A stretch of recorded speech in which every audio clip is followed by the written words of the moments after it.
The things that matter most happen right in our own backyard. Our neighbors, our schools, the places we go, and the people we know. And now there's one news outlet where our story is told. Delaware Live. Locally owned, community-based news. Free to every reader, because Delaware's future belongs to all of us. Quality journalism we can trust to help us take on the day. Delaware Live. Our state, our news, our home. Local sports now. It's the 302 Sports Friday night downstate game of the week. Welcome to Delaware's premier high school football pregame show, brought to you by Sodell Concepts, 12 chef-driven restaurants on the culinary coast in southern Delaware. Now let's go live to your host of the Sodell Concepts pregame show, Benny Mitchell.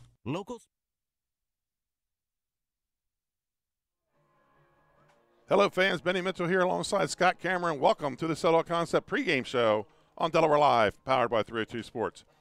It's the Kiwanis Trophy game as the Delmar Wildcats, 1-2, take on the Woodbridge Blue Raiders, also 1-2. Both teams reached the Class AA state tournament last season, with Delmar losing in the quarterfinals, while Woodbridge reached the title game, falling to Archmere in the state championship. This year is a bit of a different scenario for both teams. It's not often, if ever, that neither of these teams finds themselves out of the rankings, but that's the position they find themselves in 2022. That makes these District 3 games even more important, as these teams are still in the hunt for a state tournament berth. Delmar 1-1 in the district. Woodbridge is 1-0. Let me bring in my broadcast partner, Scott Cameron. Scott, my guess is this is probably your first ever Kiwanis Trophy game, usually a Week 10 game, but still a trophy game, so my guess is both teams are still going to bring it tonight. Yeah, Benny, this is my first Kiwanis Trophy game and hopefully not my last. So I think this is an intriguing game. What you're seeing here tonight is one of these teams can redirect their season right now. They can step up to the plate, and their season can take a different direction. And for me, it's intriguing because this is really high school football at its finest. We're really right now going to watch a game in the backdrop of Hurricane Ian's kind of sneaking in behind us, and it's an early start. And we were watching the warm-ups. Both these teams are very dialed in, very ready to play. Delmar can score at will. They scored a lot of points. Woodbridge has players all over the field. But the real question, Benny, with these two teams today, who can put it together? Who can make the least amount of mistakes? Woodbridge, a lot of mistakes, a lot of blown assignments so far this season. Delmar also has shot themselves in the foot at times. So really what we're looking for is, can the big-time players step up in this big game? Who can have the least amount of mistakes? With an impending possible rainstorm, who could play the cleanest game, least amount of penalties at the right time? Two pretty evenly matched teams, but the question is going to come down to who could put it all together at the right time. I would even say mirror images of each other here tonight. Dave Hearn is in his 31st season as the Wildcats head coach, was an assistant and player at Delmar as well. Hearn has 234 career wins. He's won 5 state titles in 2000, 2001, 2002, 9, and 2017. He has led the Wildcats to 2 other title games. Delmar normally reloads, but this year it's a bit more of a rebuild. Having graduated 16 seniors last year, the backfield duo of Trent Kemp and Jalen Warner. After an 0-2 start this season, Delmar kind of jump-started themselves in mid-season last week with the 35-7 win over Milford. I 100% agree with you, Benny. I think for Delmar, the key to their game is they're going to have to build on the momentum of last week. And to me, they need to give the ball to number 9, Jalen Johnson, early to set up the play action in order to get number 1 involved in the game later on with a pass action rollout, get the ball to him in space, and let some of their players make plays. I thought that on offense, so far this season, they've been running kind of a single wing with their success coming with misdirection and motion. But to be honest, Benny, the setup I really like the best for Delmar is when they run the power I with Jalen Johnson set up as a tailback with the wide splits, give him some space, run between the tackles. He's a classic tailback to me that can get downfield. He's a little bit of a slasher, and the guy can churn up yards. So we're excited to see that. And I think if it was me and I was running this offense tonight, I would start and stop with Jalen Johnson, get him the ball, get him downhill, get the splits, run it out of the power I, and see what could happen. As far as defense goes, they're running kind of a 4-3. They're not huge, but they're aggressive and they're active. and they've been walking up their outside linebackers and almost making it like a 6'1" monster with number 82 in the middle, who was making a ton of tackles, Benny. He's someone that we're going to watch and talk about later on in the game. Marvin Dooley in his second season as head coach of the Blue Raiders. Dooley has a career record of 63-46, taking Woodbridge to the state finals and winning a state title at William Penn in 2014. Woodbridge was hit hard by graduation and losing some key players, big names, Wyatt Wright, Noah Matthews, Rasheed Stones, Kenny Newton. They helped lead this Blue Raiders to a state final appearance last season. Yeah, Benny, and I think, again, really the key is going to be penalties and blown assignments. They're playing a 5-2 with the strong safety and the free safety kind of playing the zone. They're a man on the outside. They got burned a little bit by St. Mark's, leaving those guys on the island. And to be honest, it's hard, especially in high school, to play some of those big receivers one-on-one man. And some of the free safety and strong safety play, they had a hard time getting to it. The tight end snuck out a little from St. Mark's, and they really didn't man him up too good. So that's something that I'm wondering if Del Mar is going to try and capitalize on with their play-action stuff on that man-to-man. They ran a bunch of single-wing variation stuff. They have 2 real good backs, and they rotate 4 through. They have the players with Stones and Tracy Johnson. And Tracy Johnson, he's that dude, man. I mean, he is that guy. And if they can get them the ball with space to operate here on the field tonight, I think they can have some success. But they have to limit the mistakes. They absolutely have to. So we're hoping to see some progression and some growth tonight with this group of boys. Folks, when we come back, we'll take a look at the Arenas Deli players to watch in tonight's game. Hi, I'm Scott Kammerer, president of Sodell Concepts, the best restaurant group in the state, and we're inviting you to come join our team. Sodell Concepts is a growing hospitality company with 16 restaurants and a variety of other hospitality businesses, all located in beautiful southern Delaware. We have recently added many departments to our executive leadership team, including a training department, a property development department, and a construction department. We invite you to come live at the beach and work with a growing restaurant group with many opportunities to advance your career. Sodell Concepts Restaurant Group, come check us out. Hi, I'm Scott Kammerer from Sodell Concepts. Today we're at Fish On in the Villages of 5 Points. Come check us out. Fish On is committed to serving beautiful, simple coastal cuisine in a cool atmosphere with a happening bar, spacious dining room, and outside patio. Popular dishes include the seafood stew and fresh oysters from the Raw Bar. Fish On's recently renovated event room and is the perfect spot for your next event. Fish On in Lewis in the Villages of 5 Points, open 7 days a week, best happy hour around. See you soon. And welcome back. And let's take a look at tonight's Arenas Deli's players to watch. Arenas Deli, 6 locations. The original location downtown Rehoboth Beach, Arenas Cafe on Highway 1 Rehoboth, in Lewis at the Village of 5 Points, at the airport in Georgetown, Milford, and the new Arenas Pub on Highway 1 in Lewis. We're going to start with the Del Mar Wildcats. And Scott, you've already mentioned him once already, and talk about him some more. Number 82, Ryder Kydell, the tight end defensive back, only a sophomore. He leads his team in tackles. Yeah, I like Ryder Kydell. I mean, he's a real middle linebacker. He looks like a middle linebacker. He can flow to the ball. He makes plays. He can get off the blocks. He could fill the holes. He could make tackles. He was all over the field. I mean, he's got a lot of tackles. We watched a lot of tape on him. And, Benny, this kid could play ball. I mean, he's only a sophomore, but he definitely can play ball. Number 1, Takai Hugie, running back, defensive back, junior, 8 tackles, 2 interceptions. He got a pick 6, and he also has an offensive touchdown this year for the Wildcats. Yeah, I feel like he's a Swiss Army knife for Del Mar. He could do a lot of different things. He's a difference maker. He's a playmaker. And I actually think they're going to try and get the ball to him and make a couple more plays tonight. He makes moves on defense. He makes moves on offense.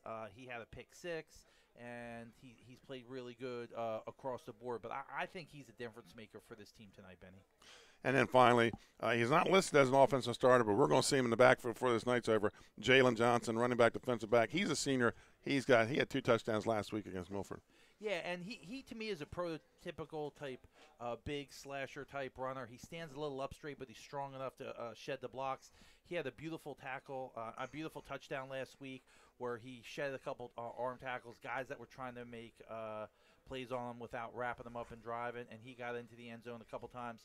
So to me, he looks like somebody you could build your offense around and just use as a jab, and then switch it up, play action, roll out, and try and get the ball to number 1 in the flat. That's what I'm hoping they do tonight. That's what I'm hoping Delmar attacks with. And I mean, the Delmar coaching staff's been around a long time, Benny, and they know what they're doing, and they know how to play a hot hand. So we're hoping to see them play that hot hand tonight.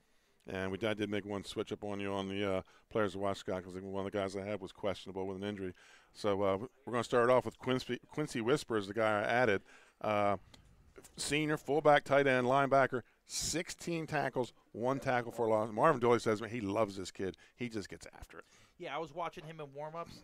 He's a lot bigger than you think. Yes. I was standing next to him, and I was like, "Oh, this guy's pretty big." But he gets to the ball. He's one of the guys in the middle. I think he's playing like a weak side middle linebacker kind of position where they walk up to strong safety to play face up on the tight end, and he plays on the other side. But he gets to the ball, and he's made some backside tackles, and he's fast. He's got good instincts. So he's somebody that he's somebody that is a difference maker for your team. I really like him. I liked him on tape, and I liked him in warm-ups. Quincy Whisper. And number 8, Tracy Johnson. We already alluded to him a little bit in the intro. He's a sophomore running back, defensive back, 71 carries, 453, 7 touchdowns on the season. Yeah, it's funny because the 7 touchdowns, I was like, that's got to be a mistake. There's no way the kid's got 7 touchdowns on 71 carries. I mean, that's like a touchdown every 10 carries. And then I watched the tape, and I was like, man, this kid's got 7 touchdowns. But he's an interesting – because I would call him like a power scat back where he could make moves. He could shuffle step. He could change on a dime. He's kind of like a Barry Sanders type, and he can also run you over if he has to. So he's that dude, and he could be that guy for Woodbridge. I think they should give him the ball more. I mean, I think he should have 171 carries, not 71 carries. Right. But I'm excited to see him play tonight, and I think he's going to let loose and ball out tonight. Well, Scott, and the way he ran, we saw a lot of slipping and sliding in the pregame. This kid, he keeps his hips low to the ground, so you'll probably see him to be able to get traction. And finally, Seatric Stones, number 2, 16 tackles, 2 interceptions, 13 rushing yards, 2 catches for 31. And he's thrown a pass for 23 yards. But offense is where they rest him. They like him on the defense in the secondary, but he is without a doubt. He was, I think, second-team All-District as a returner last year, as a kick returner. He is their guy that I think they got to get involved more in the offense. Yeah, to me, he's a spark plug. He could do it all, Benny. He jumped out. Watching the tape on Woodbridge, he jumped out as a kid that can play, that can make plays. He's one of your guys. You're like, man, if he can break loose and make some plays and be back there, maybe come up with some interceptions or be a ball hawk for us in the backfield, I think he can make a difference because I really think Delmar is going to go to the play action pass. I really think they're going to roll out and throw it. I really think they're going to try and attack the backfield, the one-on-one man-on-man DBs of Woodbridge because that's what St. Mark's did, and they had a lot of success with it, and I really think Delmar is going to try and do some of that tonight. So I think that Stones has to have a big game and really step up for Woodbridge. Folks, that's your players to watch from Arenas Deli. We'll be right back after these commercial timeouts. Hi, I'm Scott Kammerer from Soto Concepts. Today we're at Lupo Italian Kitchen in downtown Rehoboth Beach. Come check us out. Located inside the Hotel Rehoboth, Lupo serves coastal Italian cuisine with fresh pasta made in-house daily. Lupo features plenty of unique craft cocktails and an extensive award-winning all-Italian wine list. Popular dishes include lobster bucatini, veal meatballs, grilled swordfish, and eggplant parmesan. Lupo Italian Kitchen on Rehoboth Avenue, serving happy hour daily and dinner 7 days a week. See you soon. Hi, I'm Scott Kammerer from Soto Concepts. Today we're at Matt's Fish Camp in Fenwick Island, Delaware. Come check us out. Matt's Fish Camp features seafood classics, coastal comfort food, and chef-driven specials that pair perfectly with our large selection of craft ales, curated wine list, and camp cocktails. Matt's offers indoor and outdoor dining and is the perfect place to have dinner with your family, happy hour with friends, or enjoy lunch at the Raw Bar.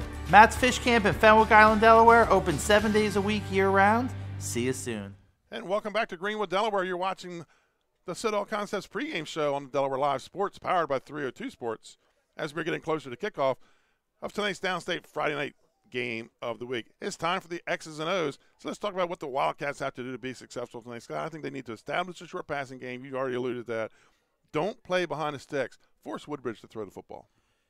Yeah, and anytime you can take a running team that's primarily a running team and take away their best thing, Bill Belichick says it all the time, whatever a team's best at, he wants to take away. So if Woodbridge is best at running, they want to take that away and force them to throw the ball. So we're going to go old New England-style Patriots on Bill Belichick on Woodbridge tonight, make them throw the ball. And for Woodbridge, the Blue Raiders limit the penalties, 24 in the first 3 games.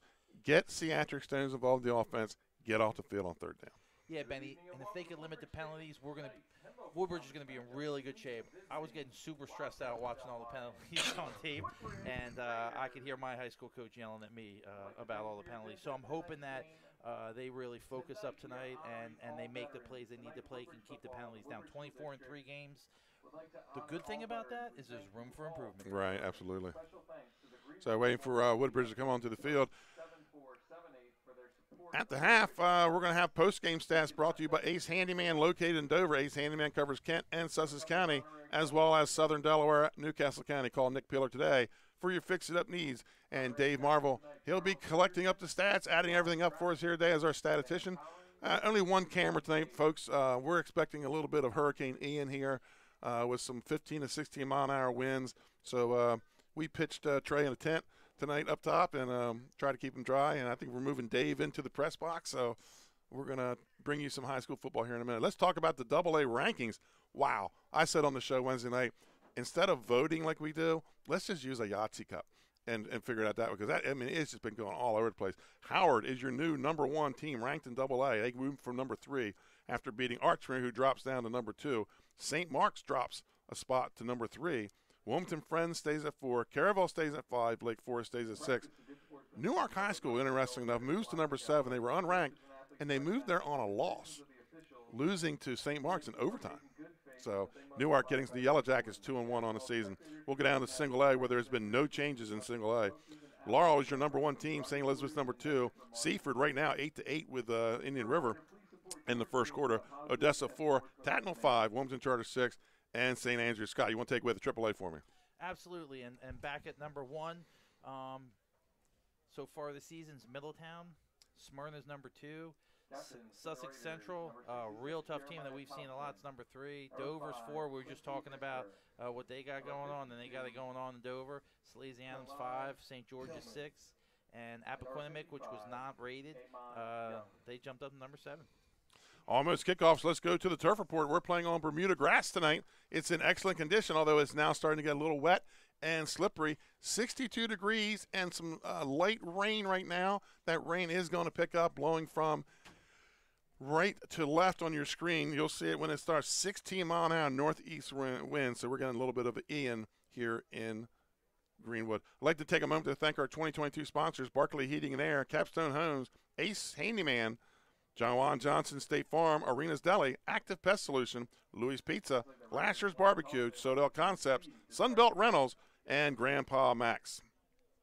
At the end of the game, at the conclusion of tonight's game, we will pick a pest of the game brought to you by Active Pest Solution. It's just that one guy, Scott, that added a lot to the game and made it difficult for the other team. Doesn't have to be a big-time player, because the big-time player is going to be the Louis Pizza player of the game. Louis Pizza just steps from the boardwalk and beach, 11 Rehoboth Avenue, home of the grinder. Yeah, we're excited to see the Pest. We've had some really good games so far we've done this year, Benny, and the Pest has really been someone that stood out and made plays, and we're excited to see that. And more importantly, the Louis Pizza player of the game. I think a lot of us aspire to be the Louis Pizza player of the game. Yes, we do. Be the Louis Pizza something. Yes. I was just down there last week. So here we go. Temperatures are great, Scott. We can keep the wind down, and we're not fogging up, so we're in good shape here.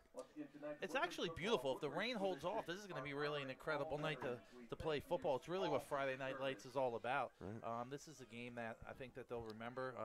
Some of my most memorable games were in the rain and the snow. I'd like to thank everybody for watching today. As you know, moved the game up from 7 o'clock to 6 o'clock, and we're going to cut now for the national anthem.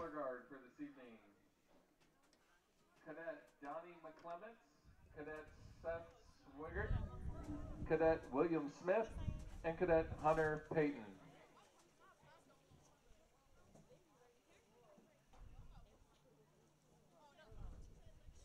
Your national anthem will be sung tonight by Miss Shantae Jackson.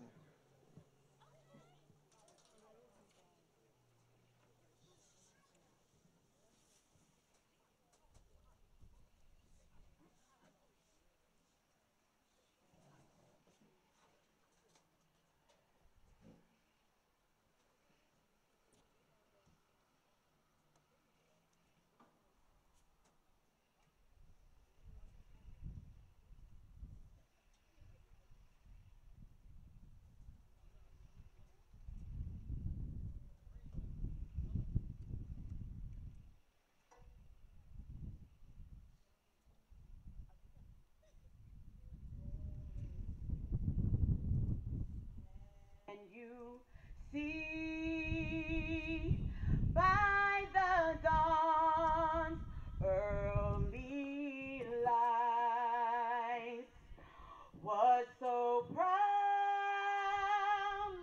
we hailed at the twilight's last gleaming, whose voice rise and bright stars through the perilous fight o'er the ramparts we watched were so gallantly streaming,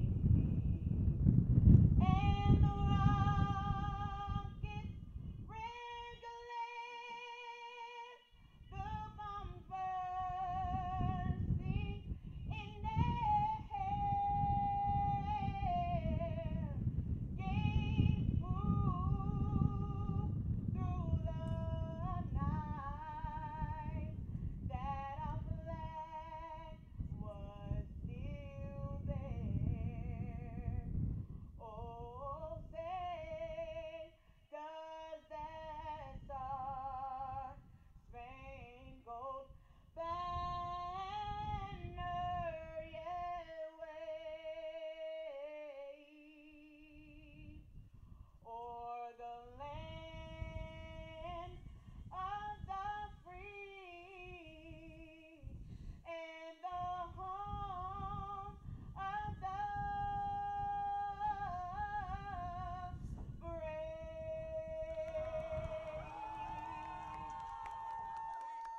As you can see, folks, the wind, you can see the flags in the midfield. That's about a 15, 60-mile-an-hour wind, making that flag flutter straight to the left.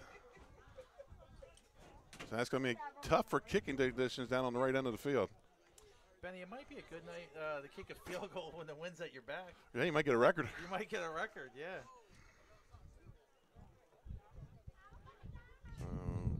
I believe we've already had the coin toss. We were talking and kind of missed it.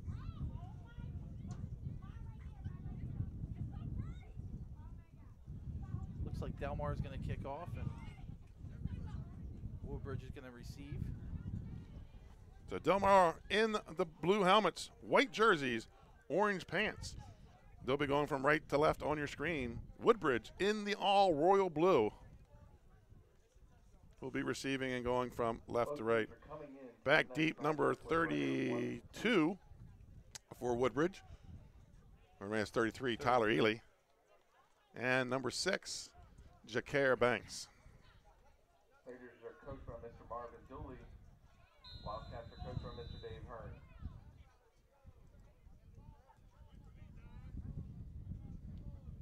Here we are. And we're underway. It's going to take it about 8-yard line. That's the freshman, number 33. He's got a seam up the middle. He's got one guy to beat. That's the kicker. Beautiful form tackle Yes, he by did. by the kicker, Benny. I mean, that's a serious hit at midfield. Number 16, Nathan Van Sant on the tackle. Looked like he wrapped him up and gave him a little bit of a bear hug there. He really did. And that's Tyler Ely, only a freshman from Woodbridge, number 33. Putting Woodbridge in great field position to start the game. 1st and 10 for the Blue Raiders in Delmar territory at the Delmar 48 8-yard line. They break the huddle. Stones is in the game. We'll give you the starting lineups here in a minute. And they go to what they call the earthquake formation. And that's going to be Johnson taking this direct snap. Has some running room down the right sideline, goes out of bounds. And here is your Woodbridge offense. On the line, left tackle Jacob Bollinger, guard Jacob Polk, center Jacob Hanley, right guard Amon Young, and right tackle Keeli Tillman. Your quarterback Zach Blummer, Tracy Johnson at running back, Jeremiah Bruce, Tyler Ely at fullback, Quincy Risper tight end, and Bruce Mosley at the wide receiver. Again, cuts back inside, has some running room to the right. That's Tracy Johnson again. Tracy Johnson again. Let's set the Del Mar defense. At the ends, Isaiah Holbrook and Bryce Johnson. The tackles are Jameer Willie, Kane Johnson, nose guard Carol Nicholson. The linebackers, Ryder Cadell, Brandon Turner, and at defensive backs, Aiden Torney, Jalen Johnson, Victor Saporn, and Taki Hugi. Yeah, we were talking before the game. One of the keys is to get Tracy Johnson the ball as many times as you can, and you know what? Just snap it to him then. Oh, low snap. He's able to pick it up. And following his blocker, that is Cedric Stones. And he's going to go down the left sidelines and pushed out of bounds. No, touchdown. I thought number 2 had gotten him out of bounds, but it didn't. That's a touchdown for Tracy Johnson. What a start for the Blue Raiders, Scott. Yeah, and we were talking, I mean, he really is like a power scat back, and he's low to the ground, and he makes good moves. And actually, that was – he fumbled the ball a little bit. Took him a while to pick it up. Yeah, picked it up, and I think the linebackers froze for a second. He got outside, and Stones was his convoy. They flew down the sideline, Benny, and there was no stopping them. So looks like they're going to go for 2. And they're saying not going to get in. So, Scott, we're going to a quick commercial break already. Your score, Woodbridge Blue Raiders 6, Del Mar 0. We'll be right back after this commercial timeout. For over 15 years, our company has been building homes in Sussex County, Delaware. We offer a completely comprehensive program for our customers that makes building a new home enjoyable. At Capstone Homes, we have access to lots in our amazing communities or through our realtor partners. Visit with our team of professionals for a completely comprehensive experience. We can handle absolutely every part of building a new home for you and your family. Create your new home. Create a Capstone. And welcome back to Woodbridge High School. That was all Tracy Johnson on that first series. Got 3 carries. He gets like you said, every 7 carries he gets a touchdown. I mean, that was just an incredible drive. Short. I mean, you're talking a minute 20 on that drive. It was all Tracy Johnson with Stones out front leading them. And, hey, let your big-time players make big plays in big games. And I think Coach Hearn and Del Mar's defense might have to go to the drawing board again. I don't think they were expecting that. I think they were expecting something a little different. So here we go. Kicking away is number 50, Cotton Collins. And he's got a short, high kick. And they're going to let it bounce. Woodbridge is going to get it. That's number 10 on the recovery, Terrence Philippa. I mean, everything's going right for the Blue Raiders today. I mean, they might want to play in these pre-hurricane games every week. That's right. Going back to Cotton Collins, his mom told me he prefers to be called CJ. And every once in a while I will, but you have a name like Cotton Collins, that's like an all-name team. Let me tell you right now, I'm not cool enough to pull off a name like Cotton Collins myself. Let's stick with Scott. But if you got a name like that, I think you roll with it. He had an 80-yard fumble return last week for a touchdown for the Blue Raiders. Yeah, and they got all their big players in the game right now. They got Quincy Risper, they got Tracy Johnson, and they got Stones. So they're going to say he stepped out of bounds at the 40. 1st and 10 for the Blue Raiders. Tracy Johnson in the pistol, a little bit of an earthquake formation. He takes it, goes off the right side. He's going to be brought down by number 5, Bryce Johnson. And we have whistles on the play. There's a flag on the field. And Benny, he picked up about 5 on first down. And when you pick up 5 and when you look at that play and think, I don't think he got much, and he got 5, that means you're running with your hot hand right there. That means you're getting into the next level already. So you got illegal procedure on Woodbridge. That's what we talked. The pre-snap penalty, Scott, it kills them. Yeah, it kills them. I mean, 24 penalties in 3 games. That's something that they gotta work on. But when everything's going right for you like this, I don't know. Maybe they can overcome the penalties. I mean, you got to play really good for that. And after that first drive and that onside kick, I mean, things are looking up. 1st and 15, ball at the 45. Johnson again cuts it up to inside, takes it out to about the 41. That's a gain of about 4. Brings up 2nd down. Yeah, and that's 82 Ryder Cadell on that tackle, and he really slashed through. I mean, there was an opening there, and he slashed right through it to get to Johnson. So that might be the battle all night, is 82 Ryder Cadell shadowing Johnson. 2nd and 11. Got to talk to Cadell practice the other day. He is an impressive build for just a sophomore. He's a player, man. I mean, he looks like a player to me. Johnson again going to the left. Big block by Cedric Stones to set the edge, and Johnson's going to drag a player with him, and he's going to be another 1st down for the Blue Raiders. Yeah, and that was Ryder Cadell again catching them from behind, but 10 yards down the field. Cedric Stones had a nice block there to set the edge. You know, we were saying it before. You got to get Cedric Stones involved in the game. And that's one way to do it. That's right. I mean, get him out there, let him run lead block, and stick your nose right in someone's chest like that. 1st and 10 inside the 30 or 25-yard line for the Blue Raiders. Yeah, we were saying kid's a spark plug and kind of a do-it-all, and he's making it happen. And this time he cuts it up inside, steps out of a tackle, maybe another yard on it. Going to take it down to about the 21-yard line, where it's going to be 2nd down. Yeah, number 1 made that to Cayuga, and let me tell you right now, he tripped him up. He was about to turn that corner, Benny, and it could have been off to the races. It could have been a 2nd touchdown inside of 3 minutes. Give him a gain of 3 on the play. Brings up 2nd and 7. Ball at the 21.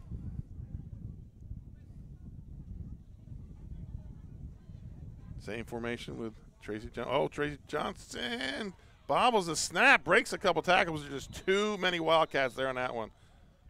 Yeah, so far. It looked like he wasn't ready for that snap. Yeah, and sometimes when it's one thing you do a Wildcat 1 or 2 times a game, but you get out there and you start taking 10, 15 snaps in a row, stuff's going to start to go wrong. But that's what you like to see out of a young man. Hey, I bobbled one, I bobbled another. No worries, Coach. Right. Snap it to me again. We're about to run this again. Even in a loss against Cape, he ran the ball like this most of the second half, scoring, I think, 3 touchdowns in that game. 3rd and 9. Johnson takes it again, turns up inside and gets it down inside the 20 to about the 19. Probably 4-down territory for Coach Marvin Dooley, and we're in the last year's red zone. Yeah, really, Delmar does not have an answer for what's going on right now.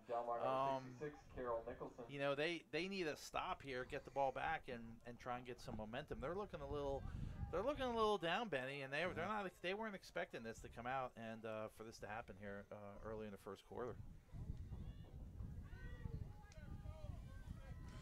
4th and about, call it 6. And Johnson's going to take a timeout here. We're going to stay right here with the action, Scott. Yeah, and that's a maturity level right there. You come up to the line. It's 4th down. You don't like what you see, or you're not quite sure what you see. People aren't in the right position. You know, let's call timeout and talk about it. Coach Dooley's got a ton of experience, been coaching a long time. Bring him out. You know, fill us in, let us know what we need to be doing. So I think that's a smart move by a young man right there. That's their first time out of the game.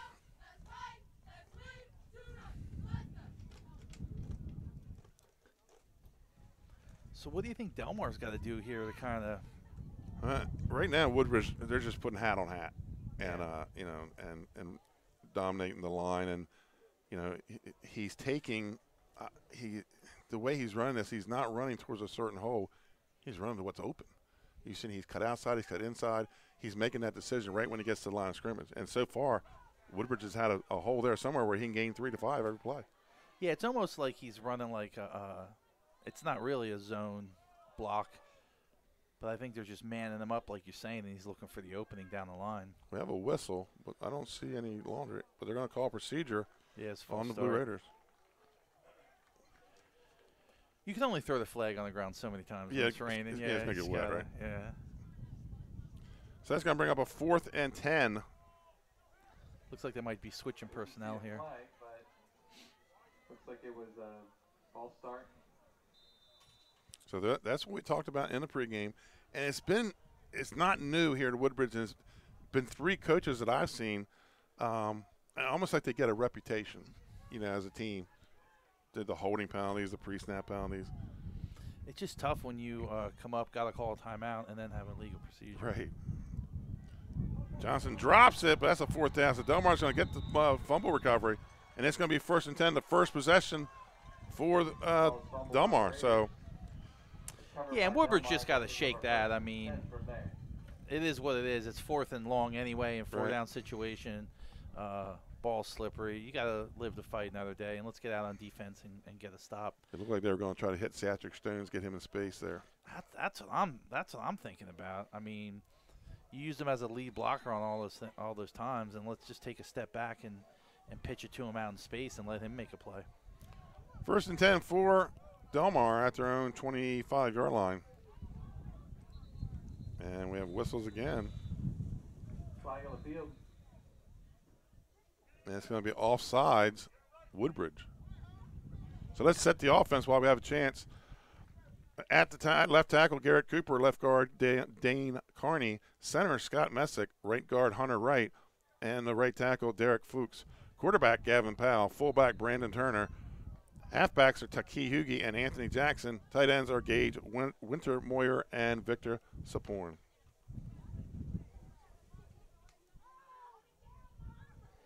So 1st and 5 for Delmar. Ball out to the 30.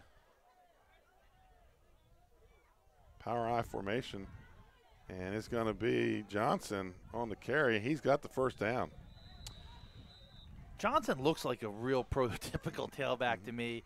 And, I look at him and think Tackle over number 15, Bruce Mosley. Lorenzo Charles or, Right. he's a legitimate runner, and he's somebody that he's going to get the ball a lot, and he's going to break some runs. I mean, he's going to hurt you. The question is for Woodbridge, how much can you limit that? And he's another one. I mean, he can get out there and make something happen. He can turn the corner. He can run up among the tackles. So, I think how he goes is going to be kind of how Delmar goes. 1st and 10 for the Wildcats. And it's going to be the double dive with Johnson. He's got some running to him. Satrick Stones in his hip pocket. And it's going to be a touchdown for Johnson. 68 yards. Touchdown, Jalen Johnson. I mean, he is a dangerous runner, and it's great to see Delmar not get 2 down after those 2 kind of drives offside. They come back and say, you know what, we got a guy too. We got a guy that can run the ball. Right. And he showed something right there, a very classic double, second guy through, get through into the second level, break to the sideline, and then it's off to the races. And if you can catch him, you can catch him. If you can't, it's going to be 6. On the kick is Van Sant. And that's just typical Delmar football. Dive, double dive, and they'll run option off that. Good snap, holds down, kick is up. And it's good. Woodbridge is going to take a 7-6 lead here in the first quarter, folks. We'll be right back after this commercial timeout. In life, some things just go together. Like a burger and fries. And home and auto insurance from State Farm. So make it a combo. Combining your home and auto insurance could save you time and money. And who doesn't like that? Just call State Farm agent Juwan Johnson and find out how you could start saving today. It's just another way we're here to help life go right. And welcome back to the Kiwanis Trophy game here in Greenwood. Delmar takes a 7-6 lead after a drive by Tracy Johnson. 3 plays for a score, 1 for 2. The extra point was no good. And then Delmar comes back. And Scott, they went for 2 down there, and we talked about the wind on that end of the field. Wonder if that was Marvin Dooley's decision. Anyways, Van Sant puts the kick through after Johnson's touchdown. It's 7-6 here. And this game, Scott, goes back to the 50s, back when Bridgeville and Delmar played this trophy game. There for a while, we made a joke back in the early 2010s that they were going to have to go find a trophy and dust it off because it had been in Delmar for so long. But it has been going kind of back and forth here since 2014. Van Sant kicks it away, going to take it about the 10-yard line. That's number 6, Jakari Banks. And he's going to get it out to about the 25. 1st and 10 for the Raiders. Yeah, and there'll be no shortage of points tonight. I mean, we've seen 3 drives and really 2 touchdowns and one that was exciting that ended on a 4th down. So let's see how Johnson Stones and Risper respond to this. You know, I think they're getting a push up front. Woodbridge is getting good blocks. They're making some holes, and the Woodbridge Blue Raiders are having some fun running the ball around out there. So I think that there's going to be no extra charge for the points tonight for the 302. That's right. People viewing out there. 1st and 10 for the Blue Raiders. Ball at their own, called the 26. As you see, rain just starting to come down. And now they bring in quarterback number 11, Zach Plummer. And we're going to have a whistle, and that's going to be offsides, Delmar. Trey Mitchell up on the camera tonight. And we got him bundled in there. We got him in my pod so he can stay dry and keep more importantly, keep the equipment dry. Yeah, that's the most important thing. I think he could probably suffer through a little bit of rain. Oh, he has been through some rainy and cold games, let me tell you. We just don't want that equipment being damaged. No. He has, we did a Delmar Woodbridge game one time. Dave Marvel will tell you it was in the low 30s with wind. So here we go, 1st and 5 now for Woodbridge. Plummer takes the snap, hands off to Johnson. Johnson's got some running. He breaks a tackle inside the 50, the 40, inside the 30. One guy to beat at the 20, inside the 10, and he's going to go out of bounds at the 2-yard line. What a run, Scott Cameron. Yeah, and he, number 1 from Delmar, actually had the angle on him, and Tracy Johnson hit him with a stiff arm and got an extra 5 to 7 yards. So, I mean, I look at him and think, Barry Sanders is what he looks like to me. He's fast, he's powerful, he gets to the outside. But, it's shaping up to be a battle of Tracy Johnson and Jalen Johnson. So we'll see. Trey said on the picks this morning, you're going to hear the name Johnson a lot tonight. Yeah, and I'd love to see him go back and forth and score 40 points each. Johnson in the Wildcat. And waiting for the call. They're going to say he's short of the touchdown. Gain of 1 on the play brings up a 2nd down and goal from the 1. I love that they took him out of the Wildcat for one play and then they handed it to him. That's been my favorite part about the game so far. But he's getting all the touches. We talked about in pregame. He had 71 carries, and I got a feeling he's going to have more than 71 per 3 games after this. He's in. Touchdown for Tracy Johnson, his 2nd of the game. Woodbridge goes back on top. The Woodbridge Raiders touchdown. And you could feel it already. This might be one of those games whoever scores last wins. Tracy Johnson. Yeah, you're right. Last person to have the ball.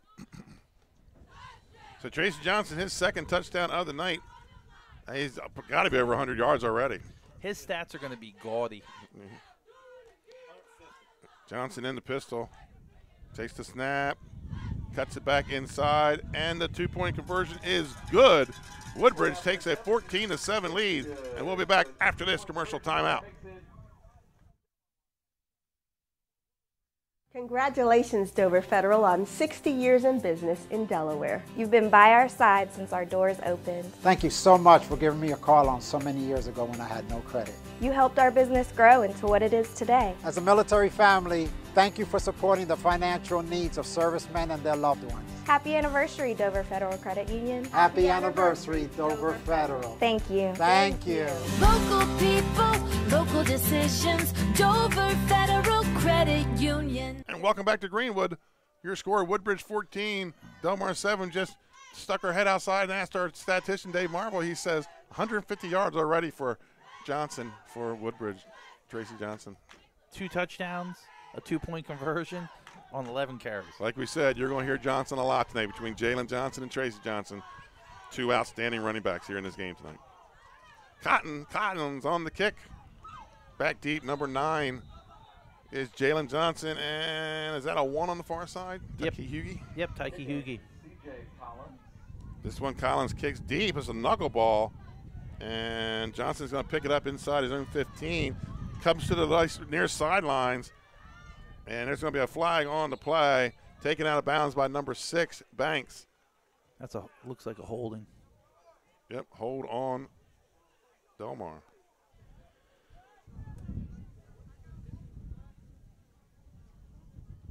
Yeah, it looks like they got sucked in. You're supposed to keep the lanes when you're coming down. looks like when the ball hit the ground, the outside contained guys got sucked in, and that allowed Johnson to get around to the outside. If it wasn't for the hold, it would have been incredible field position. End of the first quarter, Sussex Tech leads Lake Forest 7-0. Probably won't be a lot of games, all kinds of starting times tonight. Yeah, all kinds of wacky stuff, but we're here in Greenwood, Delaware, and we got a good one. We're going to have a shootout here tonight. I think you're right. Ball at the 26-yard line, 1st and 10, Delmar. And you would never think in conditions like this you'd have a shootout, but I think the field must be in good condition. Yeah, this is the first real rain we've had. Yeah. Motion goes to the far side, and it's an option to number 1, Hugie, and Hugie's going to get knocked out of bounds. Picks up, looks like be about 7 or 8 yards. I'll tell you, the one thing that jumped out at me on tape watching them is the misdirection. You really can't tell sometimes where the ball is. They fake it up the middle.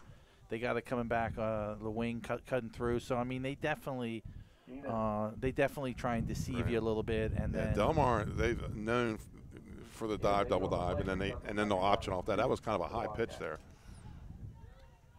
2nd and 2 for Delmar. Both teams have scored on their possessions. And there's the double dive, but he's caught in the backfield. I believe that was number 55 that made the initial tackle. Amon Young. And number 66, Jeremiah Thompson. Loss of 1 on the play, 3rd and 3 for the Wildcats. Loss of 1 makes it a 3rd down and 3. Yeah, and what we're kind of hoping to see is that they double dive, misdirection, pull it out. See if they're going to throw the ball a little bit. See if they're going to throw the ball a little bit. Yeah. Wind to their back. This is the time to throw it. This is the time to throw it, yeah. 5 minutes to play here in the first quarter. And they got single coverage out here. There's your dive up the middle with number 35, Brandon Turner. 1st down for the Wildcats. I mean, Brandon Turner did his job on that play. I mean, quick dive, quick hitter up the middle, 1st down, move the sticks. And Delmar's looking just to move the sticks, keep things going, and see if Johnson can break off something big. This Delmar lines, they're a pretty good-sized line for a AA school, and they're making the holes and they're moving the ball. Yeah, the one thing I like about the Delmar line is they're moving their feet. You know, they're chopping their feet, they're moving their feet, they're getting into guys, and they're making plays there. 1st and 10 for Delmar. And it's going to be a dive up the middle again. And nowhere to go. That was Turner again on the carry. 35, Brandon Turner. Double Raiders in on the stop. Delmar, I think, maybe the only team with orange in their school colors in the state. I'm trying to think of another. I can't. Very unique. Yeah, if you squint, it almost looks like Florida Gators. Yeah, yeah. And then when Coach Hearn wears the tie, really. One of the OGs of the former Henley Conference, Dave Hearn, a great coach. 2nd and 9 for Delmar. And that's going to be a handoff to number 12, Anthony Jackson, a junior. Yeah, they're really mixing the ball. They're really mixing the plays up and getting a lot of guys involved in the action. And usually if you see a lot of running backs ripping off yards like that, it means the line's opening up good holes. I'm going to turn that crowd mic down a little bit because all I can hear is win. That's what we're dealing with here tonight, and these players are dealing with tonight. 3rd and 2. Fortunately, we're in the box. That's right. Poor Trey. No, he's in a pot. He's fine. He's all enclosed up there tonight. And it's going to be a dive with number 9, Johnson. He's got enough for the 1st down. 1st and 10, Wildcats. Their 3rd 1st down of the game. Yeah, and with 3:07 left in the 1st, I mean, they're moving the sticks. Tackle there by Clyde Tillman. I've been impressed by the offense of Delmar. I wasn't sure what to expect, but I've definitely been impressed by the way they're playing. They're very young. Lost, there are 2 running backs last year, Kemp and Warner. And this is an option type offense, so it takes a while to pick up. And they picked it up last week with Milford. There's the dive to turn. Now it's going to be a keeper by number 6, the quarterback, Gavin Powell. He's going to pick up about 5 on the play, bring up 2nd and 5. Yeah, and Powell puts it in the belly of the first guy through, and then they key on that end. If that end bites on that, he just pulls it and slips around the outside, picks up yards. Picked up 5 on that first down. They teach that end to wait. Right. And hold your ground, because if you step in too quick, he's going to try and pop it around you. 2nd and 5 for Delmar. Split to the near side, wing on the side as well. Handoff to Brandon Turner, and he's got enough for another Delmar first down. So Delmar getting the ground game going here, Scott. Yeah, 55 again on the tackle for Woodbridge. Amon Young. Ball inside the 35, at about the 34. 1st and 10, Wildcats. Yeah, and as a defender, man, some of these drives just seem so long. You're out there, and they just keep running at you, running at you, running at you. I mean, they haven't attempted one pass yet on this drive, so they're just kind of running it down their throat. Power I formation for the Wildcats. And it's going to be Turner up the middle. Picks up about 3 on the play. 2nd down. Delmar was one of the original members of the Henlopen Conference. Of course, we play that in other sports. They did take a break back in the 80s. They pulled themselves out of the conference and played an independent schedule. Won a state title back then, back in, I want to say 85. And then got back into the Henlopen Conference. Now, that's all been, with realignment, that's all gone now. Now it's called Class AA. This is District 3, one of the more competitive districts. Yeah, the small town's so big you needed 2 states. That's right. Delmar. The thing I love about Delmar, you go to Delmar, everything's painted orange and blue. Yeah. I love it. Option, but he's wrapped up by number 5, Quincy Risper. No gain on the play. It's going to bring up 3rd down. Yeah, and we talked about Quincy Risper in the pregame, and he's a player. He makes plays. He flows to the ball. He's got good instincts. He sees real good. When they block down, he fills the hole. So, I mean, he's a very prototypical linebacker, and he's been making plays this whole game. I think Dave Hearn's probably going to take this to the half as the clock winds down with 10 seconds left. And that is what he's going to do. So that's the end of the first quarter, folks. Your score at the end of 1. The Woodbridge Blue Raiders 14, the Delmar Wildcats 7. We'll be right back with second quarter action after this commercial timeout.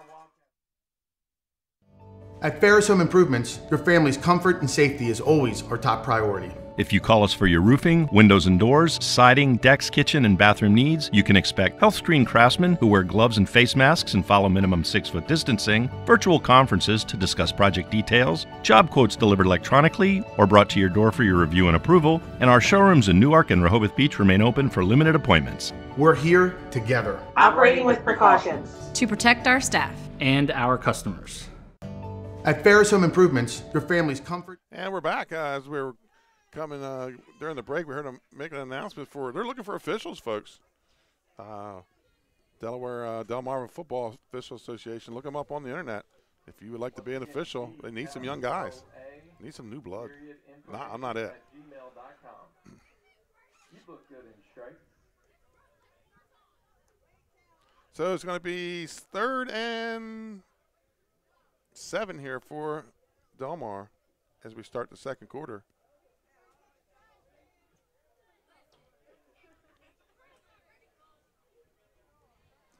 Yes, now Delmar's got the wind in their face. Still haven't seen a pass yet in this game, and I don't think we're going to see many. We're not going to see many, I don't think. Here we go, 3rd down, first play of the second quarter. Power I formation, and it's going to be a double dive to Hugie. He breaks the tackle, and Seattle Stones hangs on, but he's going to drag him downfield for another Delmar first down.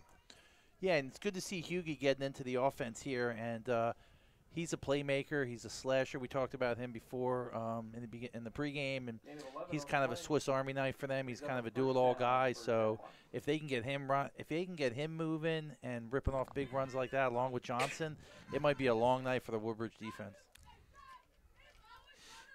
1st and 10, ball at the 22 for Delmar. They split wide to the right here. And a wing also to the right, I formation. And it's going to be a quarterback keeper, and there we go. They're going to release the ball and has a man. That's number 38 on the catch, Isaiah Holbrook. Yeah, and he had Johnson wide open in the end zone on the other side, but he was rolling. You know, sometimes when you're rolling to that side, you got to get your shoulders square up. It's so hard to get squared up and see your second and third option because everything's flowing that way, and the backside tends to be wide open. It's just hard to get your shoulders turned around. Little bootleg action there for the make a nice safe pass, and they get a first down. 5 first downs here in the first half. We're in the Lashers red zone. Ball just outside the 10-yard line. 1st and 10 for the Wildcats. A power I formation, and it's going to be the second man through. That's Jalen Johnson. Hits, spins, gets down near the goal line. Yeah, when you're running the ball so well, and then you start doing those play actions, it really throws the defense off because you really can't dial in on anything then. But, like, the run sets up the pass, and Delmar's been running the ball really, really well here. They're going to stay down at the 1. Second down from the 1. Early here, second quarter, Woodbridge with the 14-7 lead. And other than the one fumble on the 4th down, when they get the ball, they're scoring, both teams. So, you know, Woodbridge 2 out of 3 possessions have scored. Delmar about to score on their second possession. Yeah, Delmar's really impressed me with their discipline. And that's going to be quarterback sneak. And he's in. Touchdown for number 6, Gavin Powell. Super efficient drive. Coach Hearn's got to be happy with what he's seeing out of his offense tonight. 2 very, very efficient drives and 2 touchdowns. Touchdown there by number 6, quarterback Gavin Powell. And they are going to kick it here on this end. This will be Van Sant. Powell to hold. The point after attempt, number 16, Nathan Van Zandt. Van Zandt, not afraid to kick it into the wind. No. He looks like a kicker to me. Right. Good snap. Down. Kicks up. Nice. Wobbly but through. That's going to tie it up, folks. Your score, 14-14. We'll be back after this commercial timeout.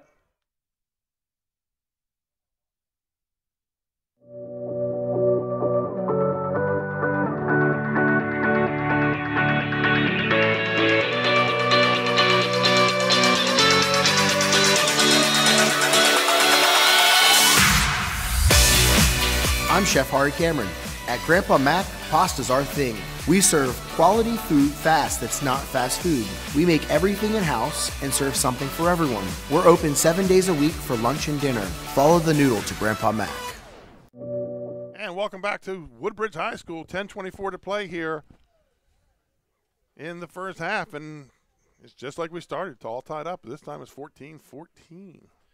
Yeah, it's pretty rare to see that many good drives early in the game. I mean, you're talking 4 or 5 really good, long, strong running drives. Sussex Tech leading undefeated Lake Forest 13-0, but Lake Forest is on the drive in the red zone. Yeah, we had Lake Forest earlier in the year. They're an exciting team. They're a fun team. Right. And Sussex Tech bounced back off of, 50-12 loss last week to Woodbridge. Sometimes that wakes you up. Right. Knuckleball is going to be just piggied down there around the 29-yard line. 1st and 10 for the Blue Raiders. Coaches teach that, Benny. When it's on the ground, you go on the ground. Right. If it's squibbling like that, look, just make. Yeah, it's wet. Just wet. Just fall on it. Let's make the play. So that's a kid that's been coached up there. Piggy the ball. Your eyes get big, and you're like, let me pick this up and run it back for a touchdown, and get in the paper.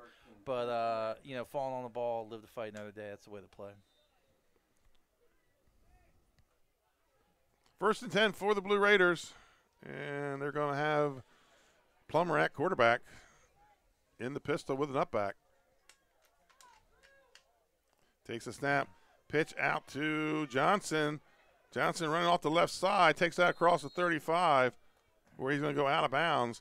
Gain of about 6 on the play. 2nd down for the Blue Raiders. Yeah, and Johnson was really patient there. He kind of let the blockers develop in front of him. He dipped, looked at one hole, bounced it outside, followed his blocker, put his shoulder down at the end, and finished off the run for 6, maybe a few more, maybe 7. Getting ready to start the 3rd quarter Indian River leads Seaford 14-8.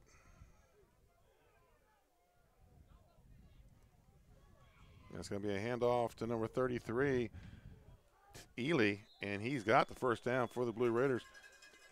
Indian River has been a nemesis for the Seaford Blue Jays. They've won 9 out of the last 10 times they've played. Yeah, they got their number. Right, Seaford undefeated, but they're struggling today.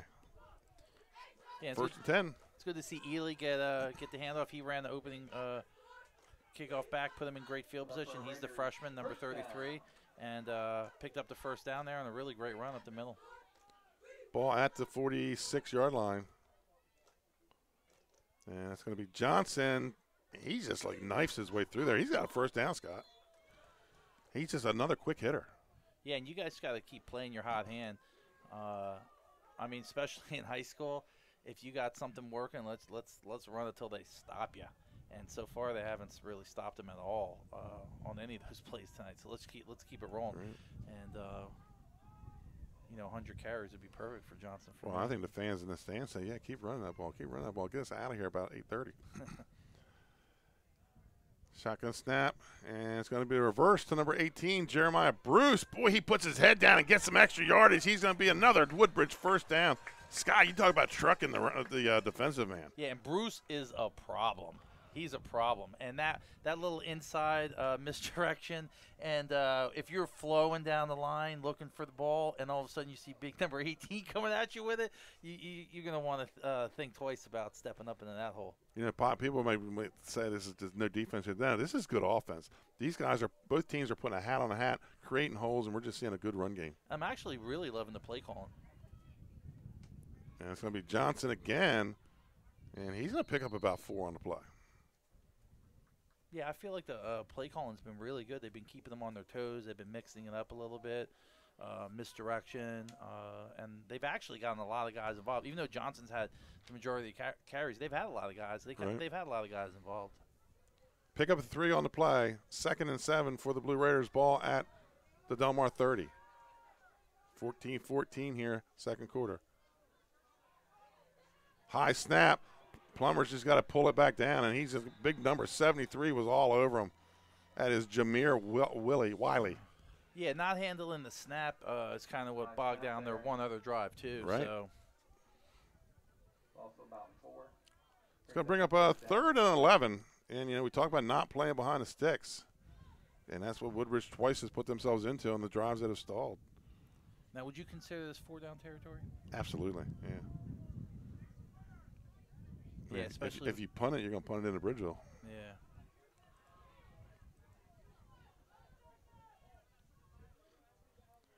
Third and 11 for the Blue Raiders.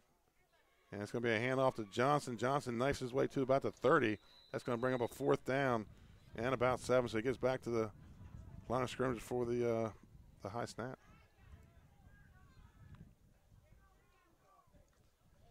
Yeah, so this is actually a big play here. I mean, you don't want to give the ball back to Delmar and let them drive with 7 minutes left. Because they'll get the ball back. Right. And they've scored on both possessions. Yeah, and that's not what that's the worst thing to happen where, you let them drive down and then get the ball back again in the second half. So this is an important play. 4th and 7 for the Blue Raiders. High snap again. And he's going to be wrapped up by number 5, Bryce Johnson. Turnover on downs. Delmar has it close to midfield. Yeah, and that's something momentum-wise we might look back at and be like, that was a big play. The two bad snaps. I really wouldn't even call them bad snaps, but the 2 high snaps. Yeah, they've been high and mishandled. So yeah. We'll put it that way. I didn't mind a high snap as long as it wasn't like a hard high snap. Yeah, way over your head. Yeah, right? yeah. 1st and 10 for the Wildcats. Ball at their own 37-yard line. 2 possessions, 2 scores, and they got it back deep in that power eye. This is the lineup I like for them here. This is the setup. And it's going to be Johnson coming off the left side, trips over his own lineman or up back, and he's going to pick up about 2 on the play, though. He had nothing but green in front of him, Scott. Yeah, I was saying that before that. I really like that setup for him where they go the deep eye, the deep pro set, and then they go wide splits and give Johnson an opportunity to get through the line. That's just that classic 3 yards through, you break it to the sideline, and then it's off to the race. That's the one he scored on. Give me a hand with 3 on the play, 2nd and 7. Lake Forest scores. It's 13-8. Sussex Tech down in Georgetown, or over in Georgetown. 2nd down here. More of a wing T look. And it's going to be a little fake on the belly. And he's going to be hit after about a gain of 1 and hit hard. That's your quarterback, Powell, on the carry. Yeah, I mean, you fake it, and then you rotate back. Right, a little reverse. Right. Reverse back step, slide down the line, and then try and cut it up. I mean, that's a lot. That's a lot. You know what I mean? That's a lot of moving parts for a play. Your line really has to hold their blocks. If you get any penetration into the backfield, that play gets blown up. 3rd and 6 for Delmar. Ball at their own 42. The Kiwanis Trophy game. Got Johnson deep in the backfield. And going to roll a little play action. And has a man open. That's 35, Turner. And he's got enough for a first down. Stones brings him to the ground.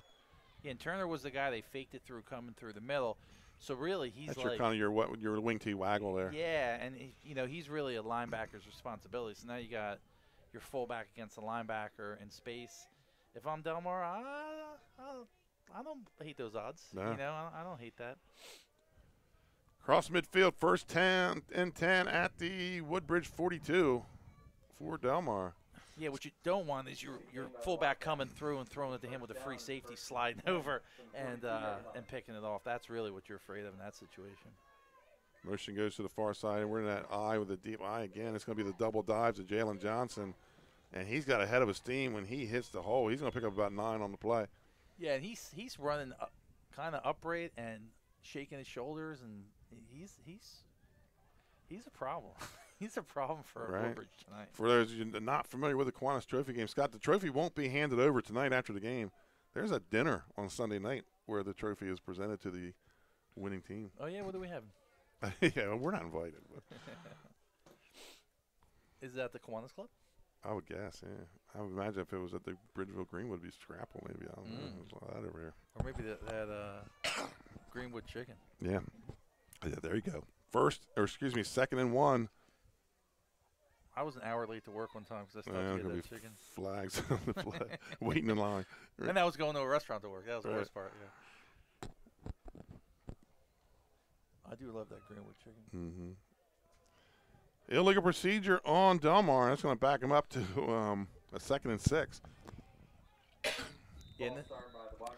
Date myself a little bit, but Johnson really gives you that Eric Dickerson look deep in that eye, and then the way he runs with straight up. But he makes him see, he gets himself skinny when he gets to the line of scrimmage.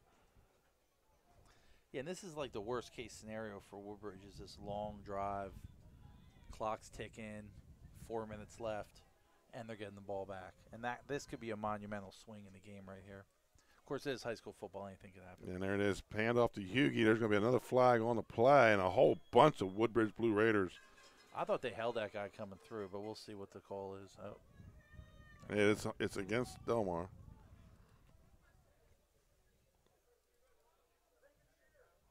Illegal shift. See where they mark it, whether or not he's going to take this penalty, where initial contact was. Oh, they're going to kill the play. So that's going to bring up a 2nd and about a little more than 10, it looks like. Yeah, 2nd and 11. 3:40 to play here. First half, 14-14. Yeah, we're cruising through this first half. Yes, we are. I said the way these two teams run, we'd be out of here early. Let's keep it efficient. That's right. Start preparing for next week. That's right. Where we'll be on a Thursday night next week, folks. We'll talk about that a little later. And that's a handoff to Hugie. He breaks through the line and cuts it out to the left corner. Touchdown, Delmar. Takai Hugie. Yeah, what's really dangerous about this Delmar offense is Hugie and Johnson are so different type runners. really you couldn't even see Hughie come through. He's Right. hidden behind the lineman, and all of a sudden, boom, pops out. He's in the secondary. 40-yard run. 40-yard touchdown run for Takai Hughie. Van Sant will come on for the point after. So Woodbridge is going to get the ball back with 3:12. 3:12, a little less maybe, and we'll see what they can put together and try and answer. Well, they can just clean up those snaps. They were moving down both times. They were moving down the field. Yeah, and we said this game. Snaps good, holds down, kicks up. And Van Sant's good. 21. This game's got that feel, whoever scores last. That's right. We'll be right back after this commercial timeout. Hi, I'm Scott Kammerer from Sodell Concepts. Today we're at Thompson Island Brewing Company in Rehoboth Beach, Delaware. Come check us out. Located in the Rehoboth Gateway next to Blue Coast Rehoboth, Thompson Island will follow the Sodell tradition of serving beautiful, simple food that will pair perfectly with our fresh homemade beer. Thompson Island is a perfect place to have dinner with your family, enjoy happy hour with friends at the bar, or spend a day in the beer garden playing bocce ball and ping pong. Thompson Island Brewing Company in Rehoboth Beach, Delaware, open 7 days a week. See you soon. And welcome back on Benny Mitchell. He's Scott Kammerer. Trey Mitchell on the camera tonight, and Dave Marvel, our statistician. Yeah, last week Dave Marvel got 302 Employee of the Game. I think Trey Mitchell's going to get it this week. Yeah, there you go. Being up in the little tent. Next week we'll be in Old Millie on a Thursday night, a little Thursday night football, when Sussex Central heads up to Milford. Sussex Central playing Smyrna. They'll be kicking off here in about 8 minutes. A big number 2 versus number 3 game between the Eagles and the Golden Knights. Glenn Frazier, Pat Gariantes will be on the call. And it's going to be a low kick on the ground, and Woodbridge is just going to fall on it. 15, Bruce Mosley. And they're going to have good field position here. 1st and 10 at their own 37. I mean, Delmar learned their lesson. They kicked it off to Woodbridge for the turned them past midfield, right? Yeah, and they were like, you know what? We're just going to squib it. Let them deal with it. Maybe get lucky, get a lucky bounce. But Woodbridge hasn't made any mistakes on that. You know, and so they really need to put together a drive here. They have time. They have 3 minutes, and they need to put together a good drive and really answer to Delmar. Right, going in half because Delmar will get the ball in the second half. Yeah, and that's what you worry about if you're Coach Dooley. You worry about, you know, getting away from you like that. That's right. Delmar 3 possessions, 3 scores. And it's going to be a toss out to Johnson. He's got some running room on the right side. Cuts it back inside. He's got the first down and crosses midfield. Scott, the Johnsons, man, they are tough. Both of them. I wonder if there's any relation. What really surprised me about that play is Delmar had 6 guys on the line, and they had 3 linebackers up on the line, and then they had their 2 safeties up on the line. And Woodbridge still pitched it out and ran through them. So something's going right for Woodbridge right now. 1st and 10 at the Delmar 49-yard line. I can tell you right now, I think the player of the game is going to be the last name of Johnson. Someone's going to be a Louis. And here comes Johnson off the left side. He's quick, Scott. He's inside the 40 for another Woodbridge first down. And he explodes. I mean, we were calling him like a power scat back because he could put his shoulder down and run you over, but he could also explode through that hole. I like the way he runs. He just finds open ground. I like his style of running. And Delmar's going to take a timeout and try to figure this out. And we're going to stay right here. So they have 2 timeouts remaining. Scott, your thoughts on this big game up north tonight with Sussex Central and Smyrna? We haven't got to see Smyrna yet. We've seen Sussex Central, but you know, Smyrna 14-0 against the number 1 team in the state, who's out in Ohio playing tonight. Middletown is, but. Your thoughts on Sussex Central Smyrna? Yeah, I think Sussex Central needs to make it a dogfight, needs to make it ugly, and they need to play their game. They need to run the ball well, and they have that 3-headed monster attack of those 3 running backs, and they got to figure out who the hot hand is and get them the hot hand when they're going to do it. Smyrna, I mean, Smyrna's got a lot of weapons, but really, you know, they did not look great against Middletown, to be totally honest. So we're going to see what they're going to do. But you know they're going to see each other in the playoffs. Right. Well, they beat a good Arundel team. And Dover is putting their name in the hat for, you know, a 3-dog race here in AAA District 2. I was really impressed by the running back of Dover. Little reverse pivot to Johnson, and he gets inside the 35 to the 34. It's going to be 2nd and 5. Scott, he does a good job. He jump cuts, gets skinny, and then gets that next step and gets up the field. Yeah, and watching him run, I feel like we're seeing one of the better running backs in the conference. 2nd down and 5 for the Blue Raiders. 2 minutes to play here in the half. Yeah, last week we saw Kilby of Dover, who's right. Really one of the better ones. Yeah, he's going to gain about a yard on the play. It's going to bring up 3rd down and 4. And I'm going to take a Woodbridge timeout here. Scott, we're going to pay a bill while they're doing this one. We'll be right back after this Woodbridge timeout. Hi, I'm Scott Kammerer from Sodell Concepts. Today we're at Matt's Fish Camp in Fenwick Island, Delaware. Come check us out. Matt's Fish Camp features seafood classics, coastal comfort food, and chef-driven specials that pair perfectly with our large selection of craft ales, curated wine list, and camp cocktails. Matt's offers indoor and outdoor dining and is the perfect place to have dinner with your family, happy hour with friends, or enjoy lunch at the Raw Bar. Matt's Fish Camp in Fenwick Island, Delaware, open 7 days a week year-round. See you soon. And welcome back. 21-14 is your score. Minute 49 to play here in the first half. And Woodbridge is on the march, but that time just a 1-yard run for Johnson. Johnson's got to be approaching 200 yards. He had 150 before this drive started. Yeah, and I'm interested to see what happens here because, a minute 49 is a lot of time if you're talking NFL, but if you're talking high school team that's running the ball, it's not that much time. We've only thrown the ball twice tonight. Yeah, so it's not that many plays, and their field goal kicker's warming up, so we could see an attempt. They're going to throw as a man open in the flats is number 33, Ely, but he had to get turned around. That's the hardest one to catch when incomplete.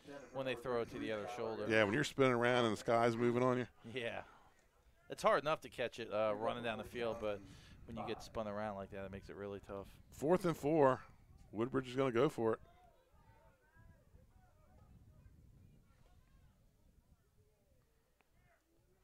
And about 3 minutes, probably as we're going into the half, Smyrna Sussex Central will be kicking off on our other game tonight on Delaware Live. What do you think about that game, Benny? I think it's going to be low scoring, actually. The two defenses are tough. Tracy Johnson, he is not going to get it. No gain on the play. Turnover on downs. Yeah, huge play, and actually that was Jalen Johnson on that play. Number 5 for the Delmarva Wildcats. So 1st and 10 for the Delmarva Wildcats. Minute 37 to go. They lead by 7. Actually, Bryce Johnson, sorry.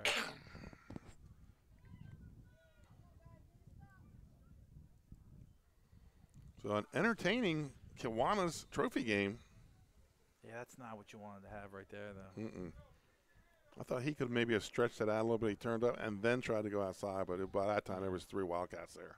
Yeah, I think the big play in that was that swing pass on that. Shotgun formation, so it looks like Delmar might try to get it down the field and get another score before the half. That's right, matriculate it down the field. Going to hand off to Turner, and he breaks the tackle, but he get hit hard by Seatric Stones.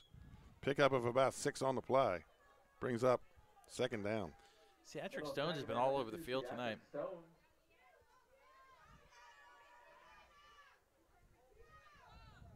And he looks like a kind of a prototypical free safety to me. He's a hard hitter. He can make plays. He can get back and play the pass. He's punt returns, interceptions. He's electric when he gets the ball in space. Formation handoff. No fake handle. Double dive to Johnson. He's got the corner, but he's hit by Stones and run out of bounds. 1st down for the Wildcats. Yeah, it's usually a bad sign when your free safety is making your most tackles. Right. That's usually what the coach doesn't want to say. Yeah, you end up talking about that at halftime. Yeah. You like to see the linemen and linebackers making all the plays. 55 seconds to go here. 1st and 10 at the Woodbridge 46-yard line for the Wildcats, trying to get one more in before the half. Coming up at halftime, we'll have the Ace Handyman halftime stats brought to you by Nick Peeler, Ace Hardware Handyman. Yeah, and the last thing the Blue Raiders want to do is give up a touchdown here, let them break something. Bend, don't break. Even if they're in the red zone, let's not let them score. And it's going to be the double dive with Johnson again. He is hit after a short gain. And they're going to take another timeout. That was number 52, Tillman, on the stop. We'll stay right here, gain up 2 on the play. Tillman did a great job. And, you know, when you're playing defense, you want to make it look ugly. You want to make it look bad. You want the plays to just get kind of blown up and them not get any space to run. So Tillman made a really good play there. And that you're getting down to really crunch time here. You know, 48 seconds left. They're driving it's a one-score game right now. So, you know, Woodbridge needs to make some plays and really stop this drive here. And on the flip side, if Coach Hearn and Delmar really want to try and put an early dagger into the Woodbridge hard and get that Kiwanis Cup, now's the time to do it. With 50 seconds to go in the first half, Lake Forest takes a 14-13 lead over in Georgetown against Sussex Tech. Yeah, they're exciting. I mean, they have players that could score from all over the field, so you know that's a good back and forth game. 2nd and 8 for Delmar. Saporn splits way wide to the near side. That's really wide. And it's going to be second man through is Johnson, and he gets inside the 30. He's got another Delmar first down. Yeah, when you split a guy that wide, you want to make it a 10-on-10 game. And they're going to hurry up, go to the hurry-up offense. They had 2 plays called. Oh, and they're going to clock it. The chains weren't even set yet. So that's going to be a second down, 37 seconds to go here. Usually in that situation, they'll call 2 plays and try and get up to the line real quick, but I guess they wanted to reset. Oh, I'm surprised they let the play go without the chains even. I mean, the chain crew is still running down the field. Good for, I mean, that's what Woodbridge wants. Can't wait for the chain crew, man. That's right. You got to get it going. You got to get it going. We got places to go. Now, yeah. He's putting the ball. He moved the ball back a yard. Now he's going. Now he doesn't know what he's going to do with the ball. Yep. There you go. It's an incomplete pass. 2nd down and 10. 2nd down and 10 for the Wildcats. Split wide to the right. And it's going to be Turner on the carry. And Turner goes down inside the 20. Delmar has 1 timeout left.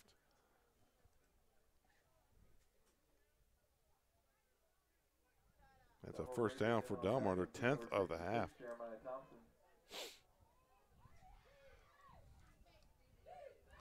And they're going to spike it again. 26 seconds left to play here in the half. Delmar leads by 7, but they're on the drive right now. They're at the 26-yard line, excuse me, 16-yard line of the Blue Raiders. Yeah, they're in the last year red zone already. Yeah, again. Getting that pit beef. When were we going last year? Getting ready to open back up the food trailer back up. So anytime. They brought me some last year barbecue to my house. I didn't know they delivered. They don't. Okay. It was like kind of having a bad day, and they brought it to me. Things got real better real quick. Rolls out to the left. He's under some pressure. Hit. Turner has the catch. Turns it back into the middle. Touchdown, Delmar. Wow. After a big hit by Tillman, he's able to get the ball away. A little waggle-type play there to the fullback. Touchdown, Delmar. Number 6, Gavin Powell. That's a great play call. Yes, it was. 17 or 18 seconds left to play here. Yeah, and they really set that up with all the runs. And we talked about that earlier before, too, that, you know, when it's on the line, that play action is going to work for you. Van Sant on the kick. Good snap. A little high. Gets it down, and that's going to be wide left. So that's where the score's going to be, 27-14 with 18 ticks left. We'll be right back after this commercial timeout. Here at Grandpa Mac, we've been serving the Eastern Shore since 2015. We're all about bringing you fresh, quality ingredients. We do fresh pasta, paninis, soups, and salads. We try to be all-inclusive, vegan, gluten-free options. We do a little bit of something for everybody. In the summertime, we make a little over 200 pounds of pasta a day. You can come in and buy fresh pasta. You can bring it home. We're doing curbside pickup right now. A lot of take-to-go. We even have DoorDash if you need it delivered to you. We like to bring you good food fast and not fast food.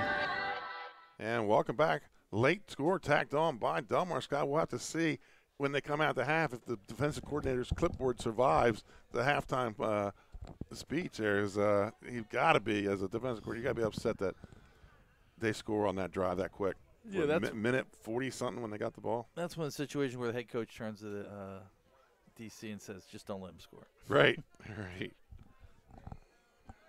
I'm interested to see. I mean, I've been thinking that Woodbridge is going to start blitzing here at some point, just to mix it up.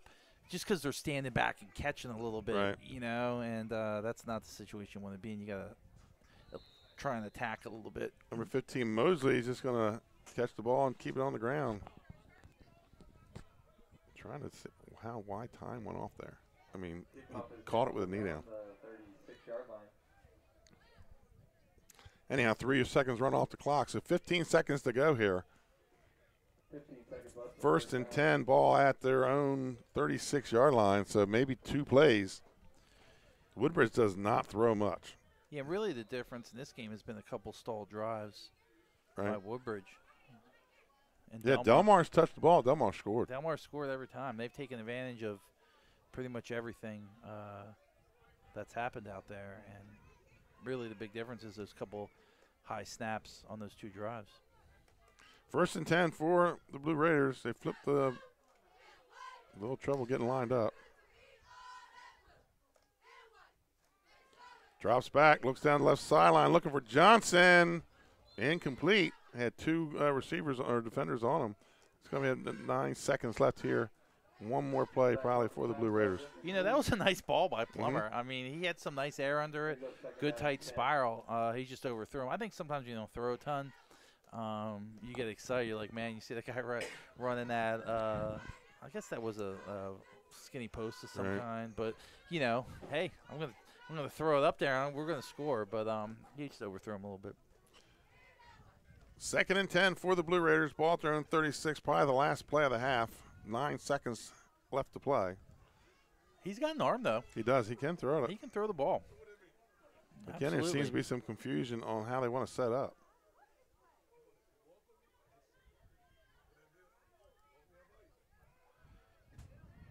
And he's going to be sacked. And let's see the number on the sack there. Number 31.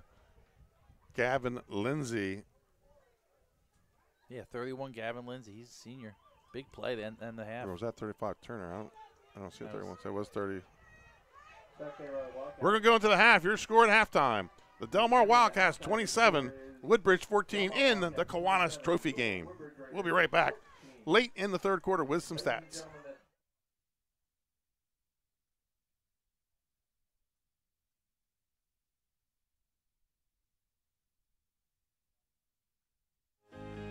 Welcome to Premier Physical Therapy and Sports Performance. We're a locally owned outpatient physical therapy practice with convenient locations in all 3 counties in Delaware. At Premier, we have experienced physical therapists with advanced credentials, but their hospitality, passion, and enthusiasm is what makes the difference for you. Find our convenient locations at premierptsp.com. You may have tried physical therapy, but have you tried Premier? Welcome to Premier Physical Therapy and Sports. And now it's time for your Delaware Live Sports Top Plays of the Week, brought to you by BSN Sports. Let's get started at number 10 with Jaden Wheeler and Elijah Husser from that Middletown Apo game last week. Check out Jaden Wheeler like a rocket from the linebacker position, right through the hole, makes the tackle for loss for the Cavaliers. Then to the other side, now for Apo, they got the big fella in the backfield leading the way. Check out that pancake from the fullback position. Elijah Husser clearing a path there for Apo at number 10. Now we've got some ankle breakers at number 9. It's going to start with Rayshawn Lamons from Tatnall in the Wildcat, going to look to throw. He is a human highlight reel. Here comes the pressure. Just going to get out of it. No big deal. Make a few defenders miss. Able to break 4 or 5 tackles on his way to a big gain. Then over to Middletown. Josh Roberson out of the backfield. 1, 2. How about those missed tackles? Nobody able to bring down Roberson. Going to take about 5 Jaguars to get him after the gain. This one courtesy of Ann Williams. Gia Harling to Marie Brainerd for the Wilmington Charter Force. This is a game winner. There's the pass, and there is the finish for a goal. The game winner, Gia Harling to Marie Brainerd, and the Charter get the win. On to number 7, James Collins from Salesianum. He's one of the better kickers in the state of Delaware. This one is a game-winning attempt to beat St. George's from 35 yards out. It is up and through the uprights. Sally's gets the win as time expires, and Bill DiNardo gets his 300th win. Congratulations, Coach. Now over to number 6 and Howard, one of the more impressive teams we've seen in 2A all year long. It's Xavier Greer. Here comes the pressure. Albero out of the pocket finds Greer, who takes it the other way, has some blocking up ahead of him. 10-5 into the end zone for the pick 6 for Xavier Greer at number 6. On to number 5, this one courtesy of Woodbridge. It's Cotton C.J. Collins. He's going to do it on the defensive side of the ball. Ball is on the floor, but not for long. Collins able to pick it up. It's a scoop and score for him. He's going to take it the rest of the way, 80 yards for the Woodbridge touchdown right there at number 5. On to number 4, some long touchdown passes here. It gets started with Chris Albero to Hagenberg from Archmere. This against Howard. There's Hagenberg, makes the catch at the 45, and check out the yards after the catch. Makes the defender miss, now has some blockers in front of him. He's going to reverse field back to the 20-10, and into the end zone he goes. One of 2 plays here at number 4. Now over to Middletown. Austin Troyer to Tyrene Hinson from Middletown. Hinson finds a hole in the defense, able to come back, make the catch, and then see you later. He's going to put the speed to the sideline, has a blocker out in front of him as well, and he's all the way into the end zone. 2 big plays there at number 4. Over to number 3, we'll stay with Middletown, and how about Mikey Pearson? You know him as a running back. Here he is going to do it on special teams. They punt it to him, going to field it at about the 13, and just finds a crease right up the middle. There goes the speed. Bye-bye, Mikey Pearson. The punt return for a touchdown. That one good for 85 yards, and the Cavaliers win over Appoquinimink. Now over to number 2, this one courtesy of the Hodson camera. It's Rayon White-Taylor. He's from William Penn. He's going to do it on both sides of the ball. This one loose. Here he comes on defense. He scoops it up, and he is gone the other way. Camera can't even keep up with the speed as he takes it all the way for the Colonials for 6 on the defensive side. Now we're going to jump to offense, where he's going to do something similar here as he gets the jet sweep out of the shotgun, and he's going to get to the sideline. There's that speed. Goodbye, White-Taylor. Will he even be touched? A little bit there at the end, but into the end zone. 2 big plays for White-Taylor at number 2, and that'll take us to number 1. A huge win for Appo Soccer. Here's how they got it. Thomas Hastings from the corner kick gets ahead on it, finds the back of the net for the goal, but you got to play defense as well if you want to beat the top team in the country. Here's Riley Busby saving the PK, and Appoquinimink gets the win over Sally's in soccer. Both of those plays, your top plays of the week. Hi, I'm Scott Kammerer, president of Sodell Concepts, the best restaurant group in the state, and we're inviting you to come join our team. Sodell Concepts is a growing hospitality company with 16 restaurants and a variety of other hospitality businesses, all located in beautiful southern Delaware. We have recently added many departments to our executive leadership team, including a training department, a property development department, and a construction department. We invite you to come live at the beach and work with a growing restaurant group with many opportunities to advance your career. Sodell Concepts Restaurant Group, come check us out.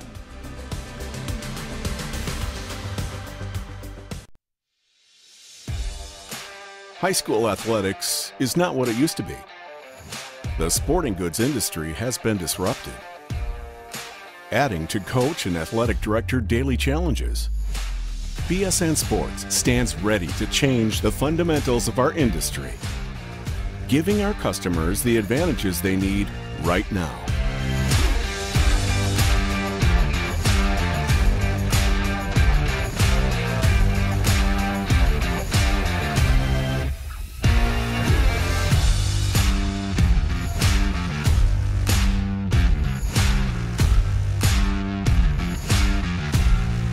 Your dedicated local sales pro is supported with nationwide team service, including sport and category experts. Get the look of D1 colleges and pro teams with our program that streamlines ordering your staff apparel, player gear, and fan wear. Stretch your budget with our fundraising solution. Free and ready in minutes. Our campus branding products are perfect for boosting school and team pride. BSN Sports has the advantages you need right now.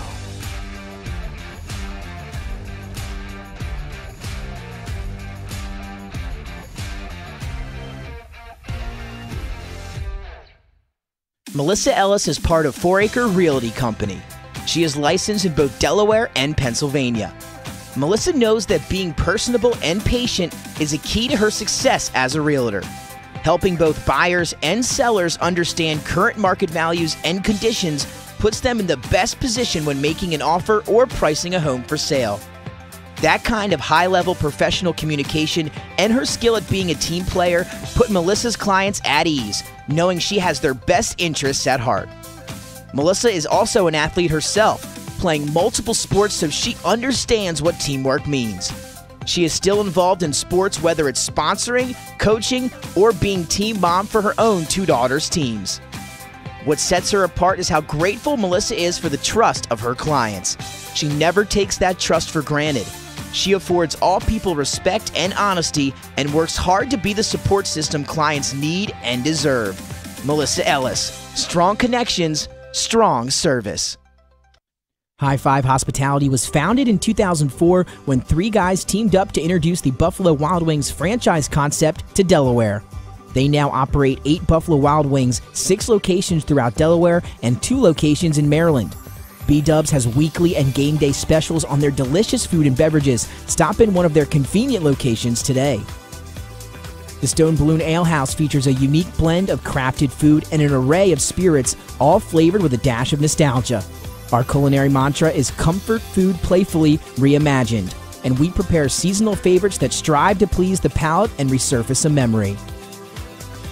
Limestone Barbecue, from our mouth-watering Texas-style brisket, fall-off-the-bone chicken, and St. Louis ribs. Southern-style sides, mac and cheese, baked beans, cornbread, sweet tea, and our homemade pickles.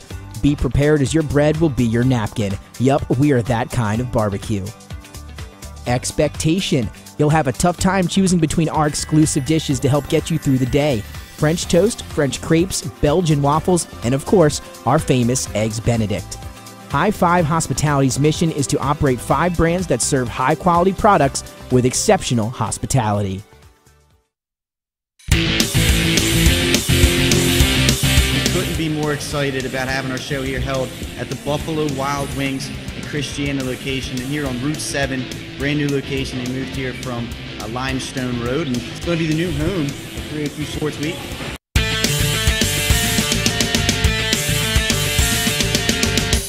I'm going to recap some local, college, and professional stuff. It's time for everybody's favorite part of the day, top 5 plays. Here we go. Stanley, your number 1 play from AI, 76-yard punt return. We got ourselves the quality cam here on the sideline. It's awesome to watch from this angle, to be honest with you. And watch, whoa, going up. He went to 4.12. He left the first there at 4.4. I mean, those ups right there. You can't make this stuff up. We all know that choosing the right company for home preservation can be challenging. Your home is your castle, and only the best and most trusted will work, right? Of course. So why is Ace Handyman Services different and the right choice? We take great pride in our easy, no-hassle scheduling and communication process. You call, we answer, and we listen. Or take advantage of online booking 24/7. Once we understand your home needs, we schedule a craftsman to arrive at a convenient time for you. You then receive a pre-call the night before from your craftsman. On my way text notification so you know when to expect your craftsman to arrive. Regular updates on the progress of your job. Even follow-up prior to any warranty expiration dates. Easy, convenient, no surprises, ever. Our commitment is to treat your home, your family, your time, and your privacy with respect. Rest assured, you are always our top priority. Our multi-skilled craftsmen will complete the work on your home in a workmanlike manner. If we don't, we'll come back to make it right. It's what we do and have been since 1998. Simply put, we're different. Ace Handyman Services, bringing helpful to your home.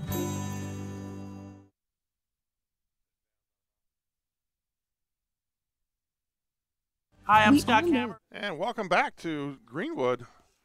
Your score at the half, Del Mar 27, Woodbridge 14. And it's time for the Ace Handyman Services halftime stats, brought to you by Nick Peeler of Ace Handyman, 302-272-5049. Give Nick a call for your fixed-up needs. He serves Kent County, Sussex County, and southern Newcastle County. Give Nick a call. So, Scott, let's get to the lot of yards in this game. Del Mar, 272 yards, 40 through the air, 232 on the ground, 13 first downs. Woodbridge, 230, all that's on the ground, 9 first downs. They do have the 1 turnover. Individual stats in this game, Jalen Johnson from Del Mar, 10 carries for 135 yards. Hughie, 3 for 59. For Woodbridge, it's been all Johnson. Tracy Johnson, 20 carries, 209 yards in the first half, and 2 touchdowns. Powell is 3 for 3 for 40 yards and a touchdown. Plumbers 0 for 2. You look at Johnson, Powell. So 3 touchdowns by Johnson, 2 from Woodbridge, 1 from Del Mar. Powell on the quarterback sneak, Hughie on the long run, and then Turner on the pass. Scott, looking at this, I mean, it's what we've seen. Over 502 yards in this first half. Yeah, you watch the first half and you say to yourself, man, they're running up and down the field. Then you look at the stats and you're over 500, and it felt like 500 yards of offense. And it's the Johnson versus Johnson show. Right. And it's when they touch the ball, exciting things happen. And I feel like Tracy Johnson has really carried the load for Woodbridge. And when you look at the stats, it absolutely shows that. Jalen Johnson's getting a little bit of help from Hughie and from Turner. And so really I look at Del Mar and say, they're up 2 touchdowns, but they have been more balanced in their attack. Even though they have run, they have thrown some, but they have been more balanced in their attack. Woodbridge has been primarily Johnson. What you worry about if you're Woodbridge is that Del Mar is going to start keying on your guy and start shutting you down. You got to go to your second option, which, you have it. And I think, we talked about during the half, but really the 2 biggest plays were Woodbridge getting stopped on that drive and then not being able to stop Del Mar at the end. And then Del Mar is going to get the ball back. So, Yeah, minute 42 when they took over and they score on a drive. And if you're the defensive coordinator and head coach, you're breaking clipboards in the locker room because that just can't happen. You're a 1-touchdown game. You got to make a stop. They didn't. And, a lot of that was those runs by Jalen Johnson on that double dive and then the bootleg and hits Turner for the touchdown. Turner made a great run on that. He was running towards the sideline. He was able to stop his feet and cut it back in for the touchdown. So it's been a good football game.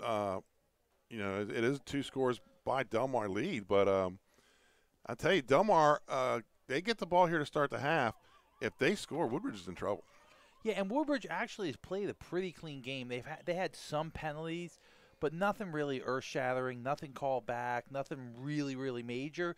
So, I mean, Coach Dooley's got to be happy with that. I mean, he's not going to be happy with that defensive stance on the last one and some of the other stuff, but he's got to be happy that they're playing a pretty clean game. They're playing pretty disciplined. Del Mar has not made any mistakes. I mean, Del Mar has been extremely disciplined. They've set up the pass action with the run. They've gotten the ball to their big guys. They've gotten a couple people involved in the game. So Coach Hearn's got to be really, really happy. And if he can come down and put a good drive together and score here, he should be ecstatic over the way the game's going so far. And the heavy stuff doesn't seem like it's going to come down for a while. Yeah, we're starting to get something now. It's not real heavy, but it's a thick mist, we'll call it. But it's first of all, it's keeping our glass. It's not hitting our window here, so that's good. Which means we can keep it open a little bit. Yeah, and it's actually cooled off a little bit too. So. Yeah, it was 62 at kickoff.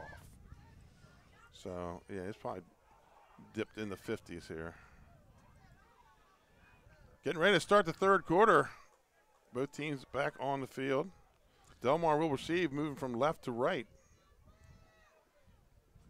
Yeah, one of the worst things is coming out after halftime and they got 10 degrees colder. Right. It's the worst. Well, we shouldn't see any cramping. It's nice, cool weather. It's late mid-season. Well, that's how you know it's a third quarter when people start cramping.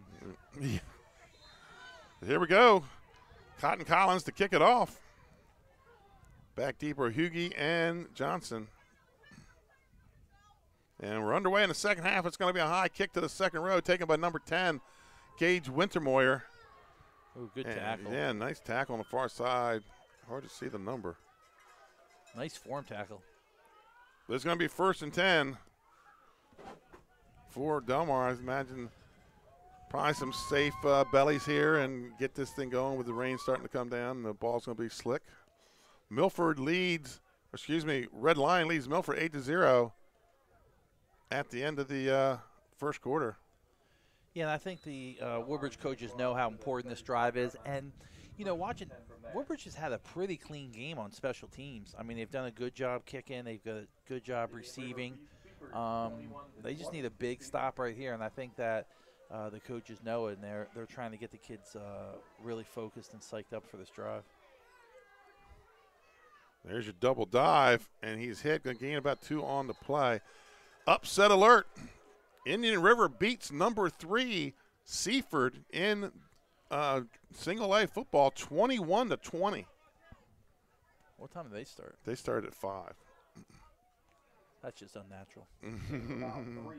They wanted to get done before this. You can't start a football game at 5 o'clock on a Friday, man. Come on. That's probably why. Caravel leads Concord 21-0 first quarter. So here we go, second and about 6. 27-14 is your score. Delmar in the lead. It's the first guy through. Yeah, and they stand them up. So Woodbridge. They're starting to bring some people. They're starting to bring numbers. Yeah, we talked about that. They, you know, after that last 2 drives, you know, they got to get more guys in the box. They got to blitz more. They got to put some pressure and play the game a little bit in the backfield. Delmar, you cannot let Johnson and Hugie get a full head of steam and get into the second level before they're touched. Right. No gain on the play. Brings up 3rd and 6. Bring a receiver out wide here to the near side.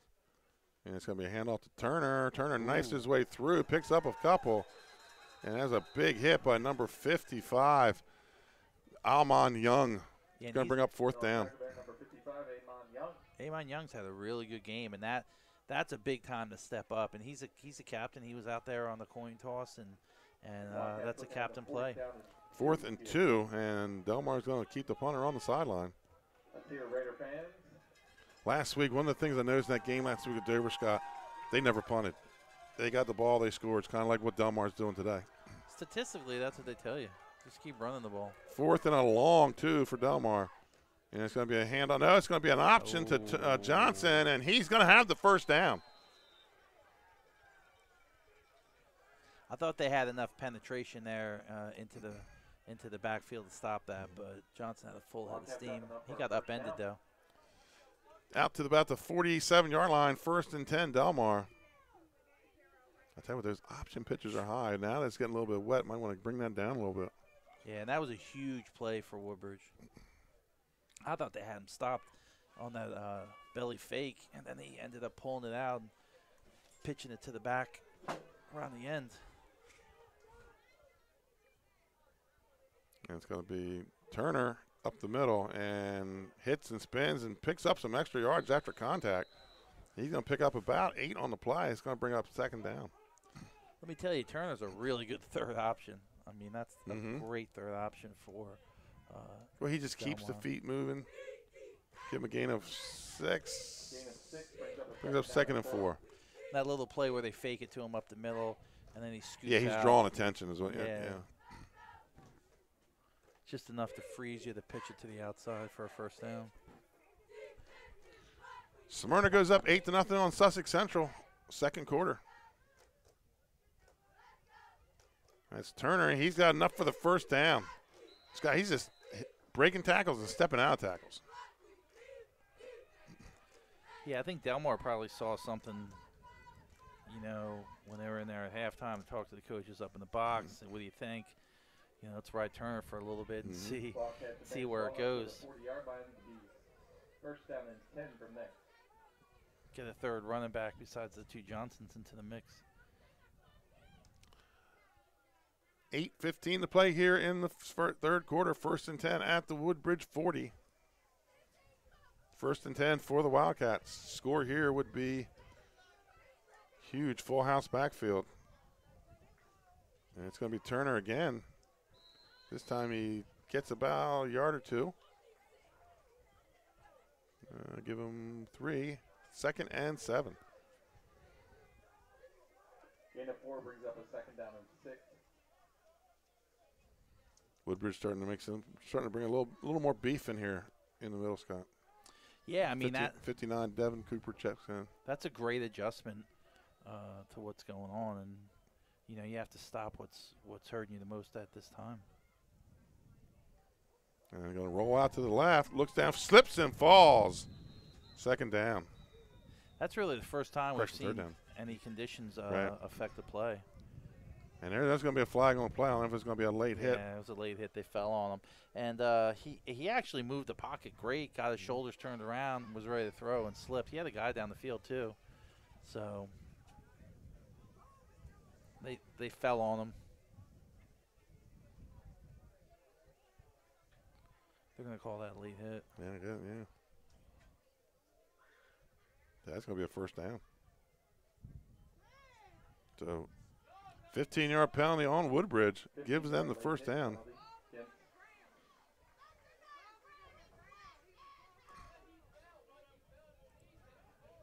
Fans not crazy about that call. No, I don't think they liked it. No. Yeah, if I'm Coach Dooley, I'm going to say my guy slipped too. Yeah, it's situation beyond my control. Right. I formation for the Wildcats. Ball inside the 30. And it's going to be Hughie off the left side, but he's wrapped up by number 9, Markel Clark. Yeah, and Woodbridge has been most successful when they get guys through and they're playing in the backfield and they're meeting them at the point of attack. When they sit back and wait for Johnson and Hughie to get into that second level, that's when they've been having problems all night. 2nd down and 10 for the Wildcats. Ball at, it looks like the 28, maybe the 27. Big stop here. I mean, 2nd and 11. Yeah, Woodbridge has to get their first stop of the game. Delmar 4 possessions, 4 scores. Yeah, once you get a stop, your confidence gets up. You start to feel better. Get your offense on the field. Turner up the middle, and he's going to drag some guys down with him. It's going to bring up a 3rd down, about 4. And Delmar's really starting to get a push now. Their offensive line's starting to really get involved in the game now and starting to get a big push. 3rd and, call it, let's say about 6. And Delmar taking their time. I mean, we're halfway through the third quarter. Right, absolutely, yeah. Normally we'd be like just getting rolling on a 7 o'clock kickoff.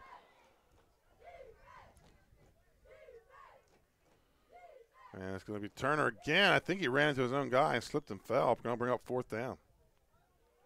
I think he ran into his blocker. Does pick up about 3 on the play. It brings up a 3rd and 4th and 3. They got it on 4th and 2 last time. And with the field conditions now, Scott, winds in their face, it's starting to get slippery. I think you're 4 down territory. You don't try to kick it here. Yeah, I think though Van Sant's done a really good job. He's 2 out of 3 on extra or points. 3 out of 4 on extra points. So Raider fans.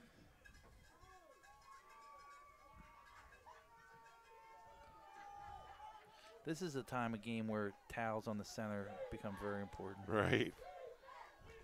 4th and 3. And it's going to be option. He turns it up. I don't think he got there. Now he tried to jump over it, and that did not work. Still no. I think they got a stop. I think they got their first stop of the game. There's been no call from the official yet. Turnover on downs. 1st down. Woodbridge has a big stop there, Scott. You're right. I mean, we started talking about it in the end of the second quarter that they were going to need a stop. At some point, yeah. Yeah. And the last thing you wanted was Delmar to score to end the first half and then come back and score to start the third quarter. So they got a big stop. Good job, Woodbridge. Red Lion now leads Milford 15-0. Sussex Tech takes the lead back. They now lead Lake Forest 19-4. Here we go, Woodbridge 1st and 10, first possession of the second half. I mean, that Indian River score is a bit of a shocker to me. I thought Seaford was going to run the table. I did too.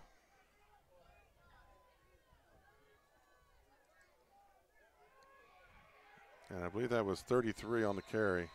Yeah, and that went nowhere. Nope, it was Johnson. Yeah. So loss of 1 on the play. Yeah, and that was 82 Ryder Kydell again on that stop. He was way up in the middle. He was one of the guys we talked about in the pregame. I mean, he filled that hole. I mean, it kind of opened up and it was there, and he stepped up. He stepped up and met the ball carrier. 2nd and 11 for Woodbridge at their own 17-yard line. And it's going to be the up back this time. Still nowhere to go. 35 Turner, 73 Wiley on the tackle. So Delmar, they've made some adjustments on defense here in the second half at halftime. Another loss of a yard, 3rd and 12. Yeah, you really saw Woodbridge kind of make an adjustment where they started to put more guys in the box and bring more pressure, and they got their first stop of the game. And now you're seeing Delmar make some changes here too. They had 6 guys on the line the last play. Looks like starting to get some upsets all over the place with Seaford going down, and now Sussex taking another lead on Lake Forest. 3rd and 12. Takes a snap, rolls to his right, has a man open. It's Ely. Ely has some running room on the right side. Does he have enough room for the first down? Yes, he does. 1st and 10. First down of the half for the Blue Raiders. Yeah, and that's number 4, Victor Sopern on the tackle, and Bryce Johnson and Ryder Kydell cleaned it up. It's starting to rain now, Benny. Yeah, it's picking up. The heavy stuff was supposed to come around 7 o'clock. It's 7:30. We did something right to get up in this nice warm box. 1st and 10 for Woodbridge. Johnson again, and he's going to get stood up after a gain of about 1. It's going to bring up 2nd down. Yeah, and they actually shifted down on that and filled that hole. That was a great play by number 73. For Delmar, that's Jameer Wiley, sophomore. Yeah, this Delmar team's young. I think that they're very poised, too, for being so young. Well, I think that comes from 31 years of coaching experience. You know, you just get into the system, you know. 2nd and 9 from about the 30. Johnson again, right side, and he's going to pick up a few. He's going to bring up a 3rd and long for Woodbridge. Yeah, and that's 75 King Johnson. Made a nice play, scraped along the front. It was actually away from his side, and he made the play kind of on the backside.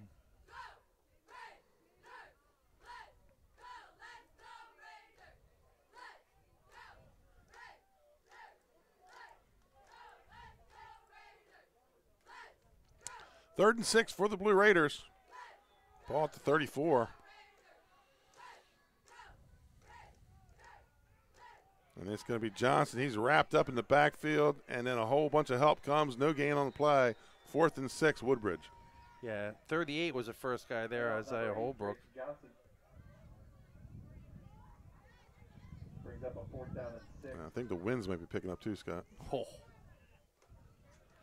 This might be a game you remember playing out there with your friends in high school with the rain coming down. And are they going for it? No, nope, on the punt. Yeah, on the punt. Number 6, Banks.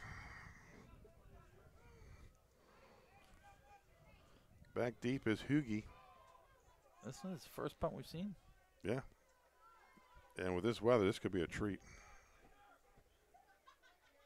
High snap, gets it. Then he drops it. He's going to have to run with it, and it's going to be turnover on downs. Oh, man. Delmar's ball deep in Milford territory. As good as it was just going for Woodbridge, it just flipped back the other way. That's high school football for you. And you just knew with this wind and this rain, there was a lot of things that had to go right both ways. A snap, a catch, a kick, another catch. Yeah, when things can go wrong, they go wrong in a hurry. 1st and 10 for the Wildcats at the Woodbridge 25. They lead 27-14, 29 seconds to go here in the third quarter. Gavin Powell's had a good game at quarterback. He's made all the right decisions on some of these options. Turner off the left side, a little belly bounce, and he's going to pick up a chunk there, about 8 yards.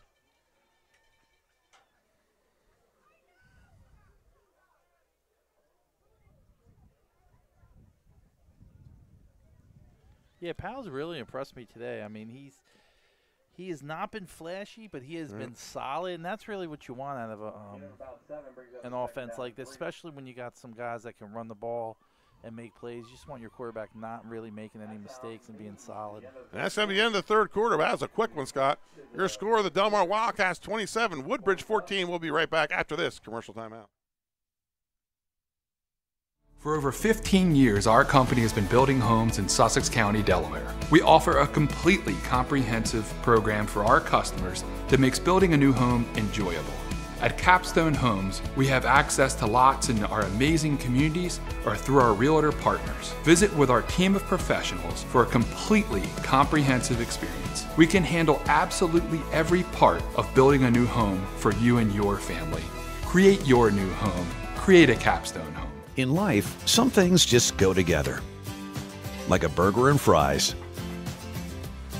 And home and auto insurance from State Farm. So make it a combo. Combining your home and auto insurance could save you time and money. And who doesn't like that? Just call State Farm agent Juwan Johnson and find out how you could start saving today. It's just another way we're here to help life go right. And welcome back to Greenwood.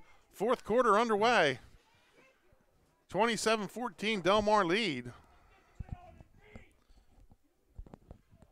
And they're going to be a ball inside the Lasher red zone at about the 17-yard line.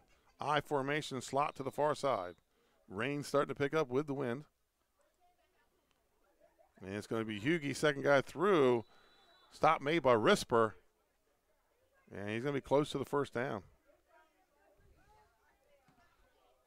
And they're going to call it third down. A gain of about 1 on the play. 3rd and 1. Yeah, Quincy Risper's having a good game. He's a guy we talked about early on in the pregame as somebody that needed to have a good game. And, you know, so far Woodbridge only had the one stop, but, you know, this is another time, Benny, that they need this stop bad. Yes, 3rd and 1. Slit wide to the top side. And it's going to be Turner. And he's got the first down. Yeah, Turner makes that one move and turns it up. Right. I mean, he's not looking to break off an 80-yard run. He just wants to do his job, do his part, and pick up 4 or 5 yards every time. Under 11 minutes to play here in the fourth quarter. Delmar up 27-14. Ball at the 14. 1st and 10. Kydell splits wide to the far side. There's an option pistol. He got bumped up in the line. There's going to be a flag on the play as Hugie takes it into the end zone. But flag on the play. Benny, that's holding at the point of attack. And they'll catch you every time on that one. Especially on the edge, yeah. Yeah, on the backside, they'll let it go. But if it's at the point of attack where the running back's making a cut, they'll call it every time. Well, it looks like somebody got blown back into the quarterback because that pitch was almost straight ahead. I mean, that's really how you want to defend it, though. You want to force that quarterback to make an early decision and a bad decision, hopefully.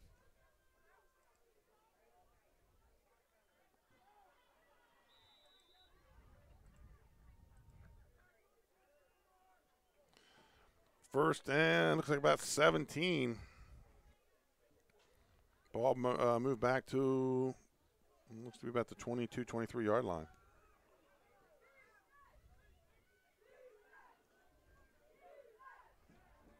Powell goes under center. And it's going to be Turner again. And he's going to get about a yard. And he's pushed back. 52 Tillman in on the tackle. 55 Young again. Young's the name we've been calling out a lot. Yeah, Young and Tillman have really had a good game. I guess when you run that many plays, you're going to pick up a lot of tackles, but they've been making plays all game. Jeremiah Thompson down. Started to limp off and then went down.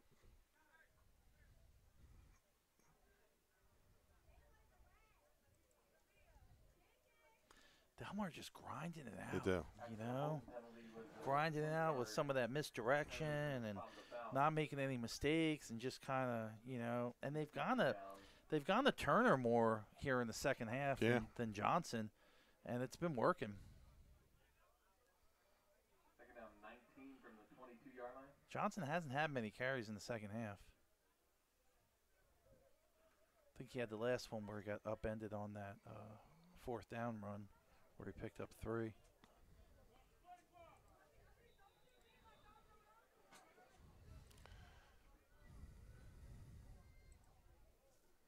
So second and about 16, gain of yard on the play. Full house backfield. Man, it looks like Johnson's real deep here. Yeah, he's deep, and he's going to be the second man through, and he comes through there full of steam. Another touchdown for Jalen Johnson. Yeah, I guess Coach Hearn was resting him up for a little bit. For that one run, right? For that one run, for an opportunity when you needed them. And, Turner did the bulk of the work, matriculating the ball down the field, and then Johnson finished them off.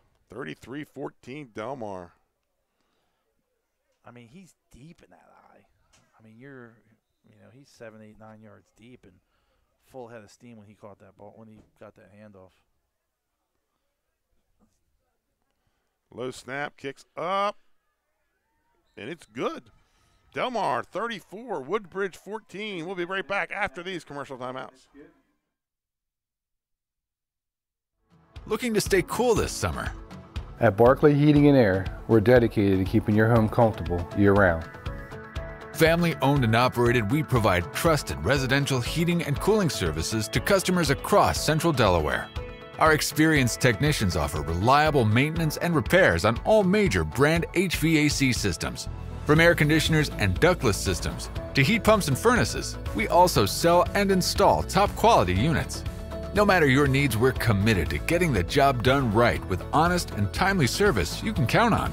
Invested in our community, we're proud to help families in more ways than one, sponsoring and donating to many local programs and organizations throughout the area for dependable HVAC services.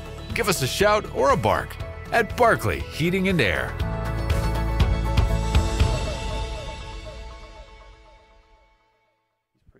And welcome back. Your score 34-14, Delmar over Woodbridge here in the Kiwanis Trophy game. Of all the drives, Benny, I really feel like that one really epitomized.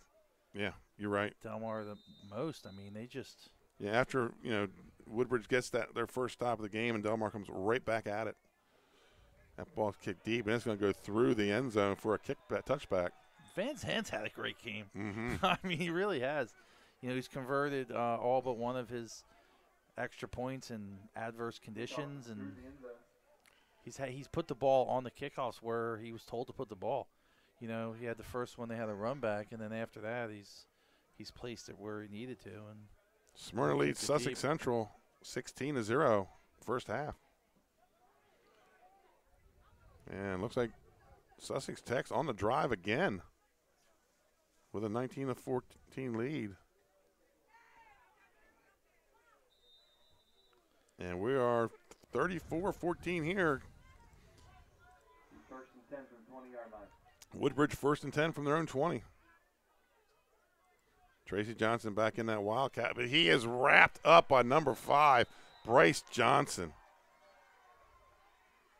And he just he dragged a blocker in with him.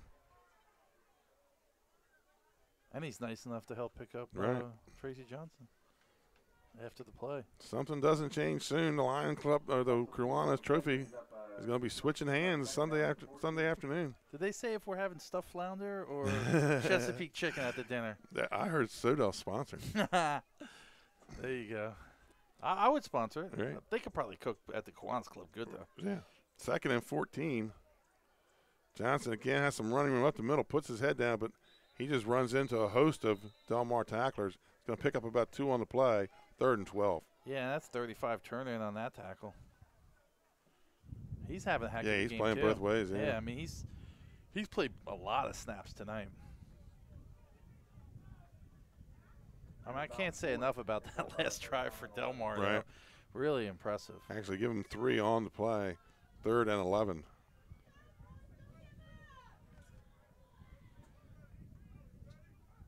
Johnson again takes the snap, and he is tripped up. Ball's on the ground. Ball's on the ground. Del Mar says they have it, and they do. So 2nd turnover by Woodbridge in their own territory. That's really like the first turnover or fumble or anything. You know, it's obviously wet out there, and they're running the ball a lot. That's the first one we've seen. Right. And really, it was a second effort trying to get an extra yard after almost going down. He, like, had one hand on the ground and was trying to – they call that the rooster drill. Scott, the crazy AA football upset alert on its way. 3rd quarter, late in the 3rd quarter, Sussex Tech leads Lake Forest 26-14. How much time's left in that game? 2 minutes to go in the 3rd. Oh. We're 34-14 here. Del Mar with the ball at the Woodbridge 25 following the turnover. And it's going to be probably going to see a lot of Brandon Turner from here on out. Yeah, I think they're going to get it down. I think they're going to do what they did last drive, which is – I'll tell you what, Scott, we may have gotten lucky on the rain. We had that one burst. But other than that, it's not been too bad. The Aller Bands of Ian.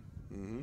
3 brings up 2nd down and 7. Turner getting the grunt yards here.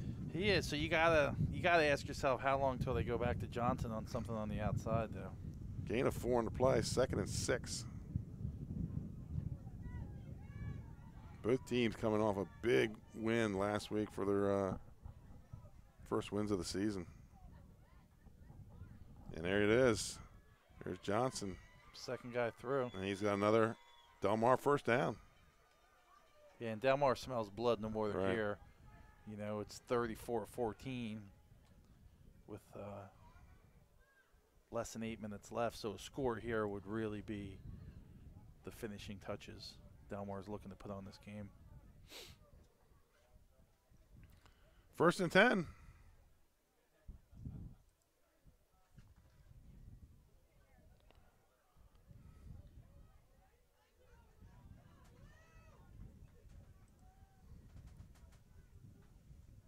It's going to be Turner again. He's going to get it down inside the 10 and then pushed back by a big wall of Blue Raider defenders. And that's number 5, Benny Quincy Risper on that. He's a junior. He's been making plays all game still.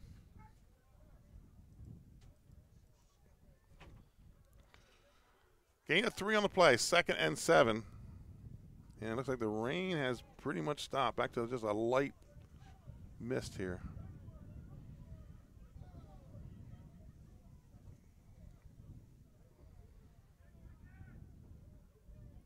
Yeah, another thing Del Mar did was they protected the ball tonight, Scott. Yeah, no turnovers. Right. Really not a lot of mistakes. Couple one offsides maybe. They are going to take a timeout here, and we might as well take one with them, folks. We'll be right back. Your score, Del Mar 34, Woodbridge 14.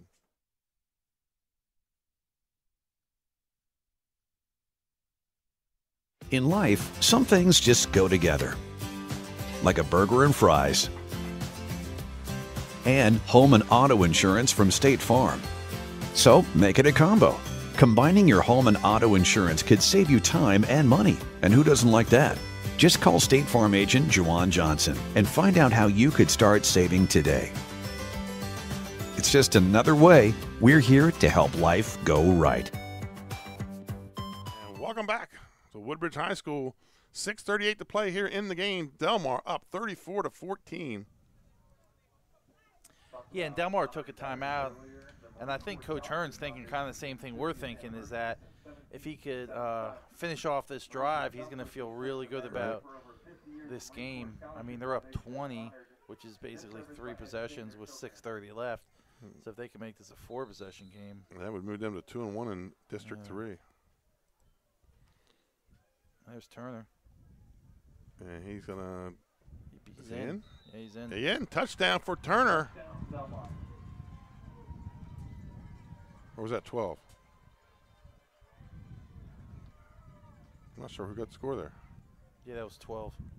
Number 12, Anthony Jackson with the score. Woodbridge goes up 40-14. Yeah. Yeah, and that's really Anthony Johnson. 12 scored that one. Yeah. And that was a second effort on his part. I mean, it threw us off a little bit because low snap. He gets it up. And Van Sant again is good. So your score with 6:31 to play here in the game. Delmar 41, Woodbridge 14. We'll be right back after this commercial timeout.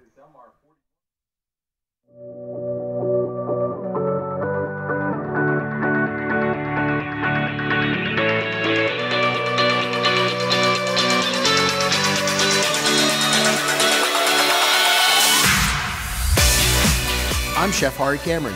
At Grandpa Mac, pasta's our thing. We serve quality food fast that's not fast food. We make everything in-house and serve something for everyone. We're open 7 days a week for lunch and dinner. Follow the noodle to Grandpa Mac.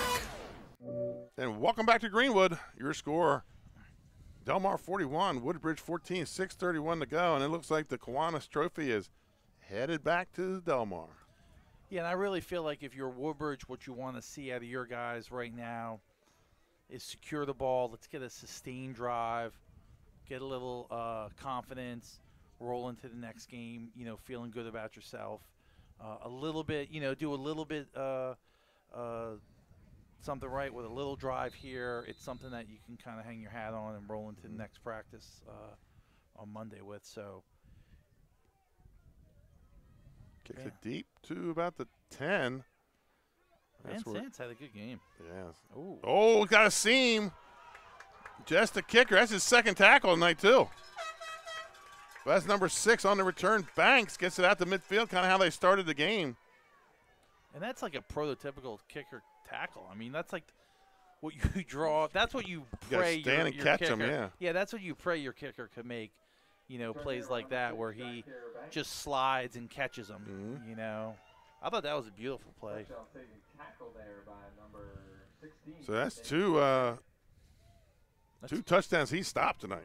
Yeah. And then maybe that's a totally different game, right. I mean, 2 major plays there.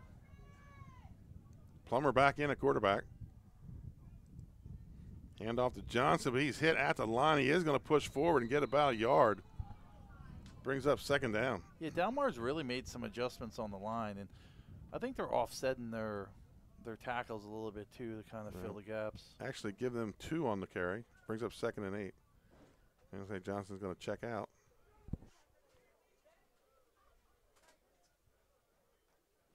Clock's ticking, 5:57 left. Yeah, I think the number one difference in this game has been the Delmar offensive and defensive line. They just, after that second score, they just buckled down. Satrick Stones on the pitch, cuts it back inside. He's going to get inside the 40 for a first down. Yeah, wrestled down by number 66. That's Carol Nicholson. Yeah, and they really haven't been able to get Stones too more involved. I mean, those first couple drives he was involved and out on the lead block, and then he made a couple plays. And I think they threw it to him one time, but they haven't really been able to get him the ball since then. And he was really one of the key to the games for us. 1st and 10 inside the 40. Risper flips the formation. Oh, and there's another mishandled snap. That one was more mishandled than anything, Scott. Yeah, and they actually had the blocks up front on that one. I thought they were going to run something, like a draw to that side, but with the another snap kind of foiled their plans. Big loss on the play. Loss of about 15. 2nd and 25. It's just been a case of could it get worse? And yes, it can. Yeah, and they had a drive going there for a little bit. You know, now they're in rough territory, 2nd and 25. What play you got in the playbook for 2nd and 25? I'm going to draw up 2 and try to get it a little closer. There you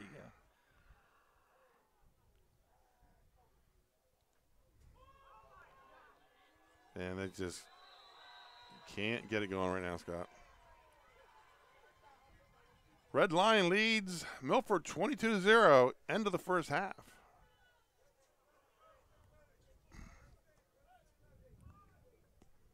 And as the clock ticks under 4 minutes, third loss of another 5, 3rd and 30, 31. No game. And no, I don't have a 3rd and 31. Well, if you don't have it 2nd and 25, you definitely don't have maybe a a screen, some sort of screen. Yeah, maybe leak someone out of the backfield and hit him in the flat, let him make a play. I give the ball to Stones. I like to see him get a little more involved in. Well, right now, Woodbridge's inability to throw has really allowed Delmar to pin their ears back, and they're going to take a timeout. We're going to stay right here with us, Scott. And they really shut Tracy Johnson down the second half. Yeah. I mean, they really did. I feel like the second half flew by, right? And Woodbridge really didn't have any opportunities to make it happen. I mean, they really shut them down. They made their adjustments. Shout out to our cheerleaders here for sticking it out, and also for coming down to my second home, Woodbridge EC this afternoon for our reading assembly. So 3rd and 31. They were local celebrities at the elementary school today. Delmar takes their second time out. And we're starting to see some fresh, clean Wildcat jerseys in the game. I think that's a smart move. Get some guys in, get some younger guys, get them some experience late in the game. It's a 4-score game.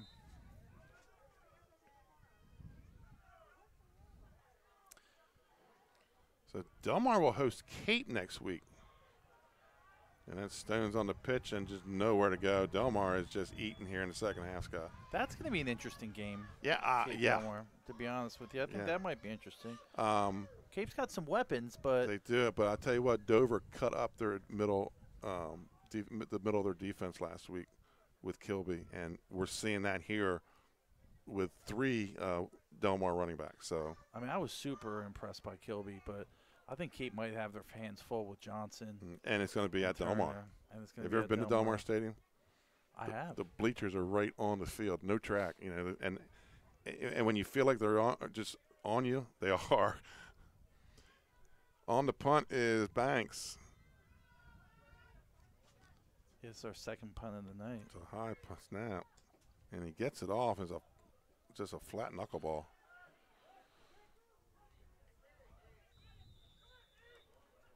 So 2:27 to go here. Delmar will get the ball back at their own, call it 49, and it looks like a fresh Delmar offense is coming on the field. Yeah, that actually might be an intriguing game with the Cape. Yeah, I agree. Cape Delmar. Delmar doesn't try and do too much. They try and keep it simple. Dive, double dive option. Double dive option. That they try not to beat themselves, and they allow you to make some mistakes. Cape's got some weapons too, though. Right. Yeah, it's going to be an interesting game. Cape in that 3-5 defense they run, they might have some trouble with these running backs. I think you need more guys up front. Right. Stop. Up, ball's on the ground. Van Sant is your new quarterback, and he's going to pick up the ball and try to make something of it, but he's going to lose about where they're going to mark it. I like a kicker as a backup quarterback, right. Man. Only a sophomore. Tackle that by number 80, Jabril Neal. After the game, folks, we'll take a quick commercial timeout. We'll come back with your Active Pest Solution Pest of the Game and your Louis Pizza Player of the Game. Yeah, and Delmar all game has been using the quarterback runs over to get the play. Right. A lot of teams still do that in high school. Yeah. So you can get yelled at and told what you did wrong, and then you get told the next play while you're at it. But when you run that option, you just kind of scoot out and keep running to the sideline. And victory formation, they're going to take a knee here on a 2nd and long. But I think they're going to have to get the ball up. Well, the clock's still ticking. Right. So. Yeah, this is 3rd down. So 3rd. It's starting to rain again. Mm-hmm.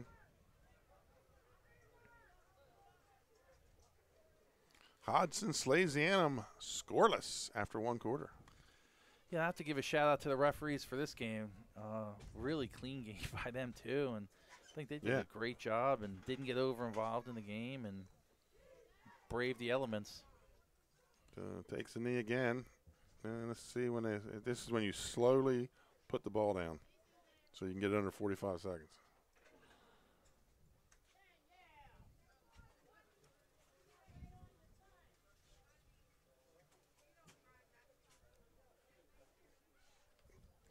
Dave Marvel has finished up the stats, and there's a ton of yardage in this game. This second half flew by. Del Mar will probably take a timeout. He'll let the clock run down, take a timeout, and then.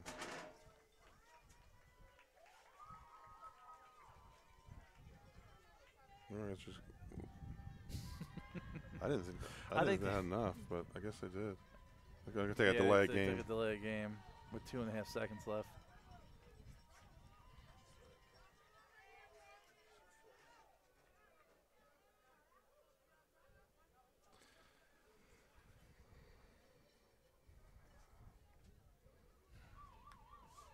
That's the ball game, folks. After this commercial timeout, we'll come back with the halftime stats.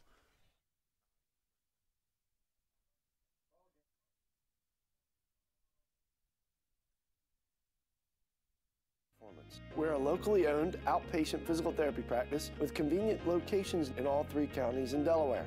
At Premier, we have experienced physical therapists with advanced credentials, but their hospitality, passion, and enthusiasm is what makes the difference for you.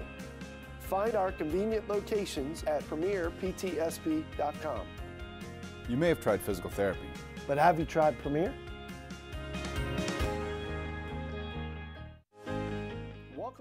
Welcome back, ladies and gentlemen, to your Ace Handyman post-game stats, brought to you by Ace Handyman Services. Nick Peeler in Dover. Give him a call for your fix-it-up needs.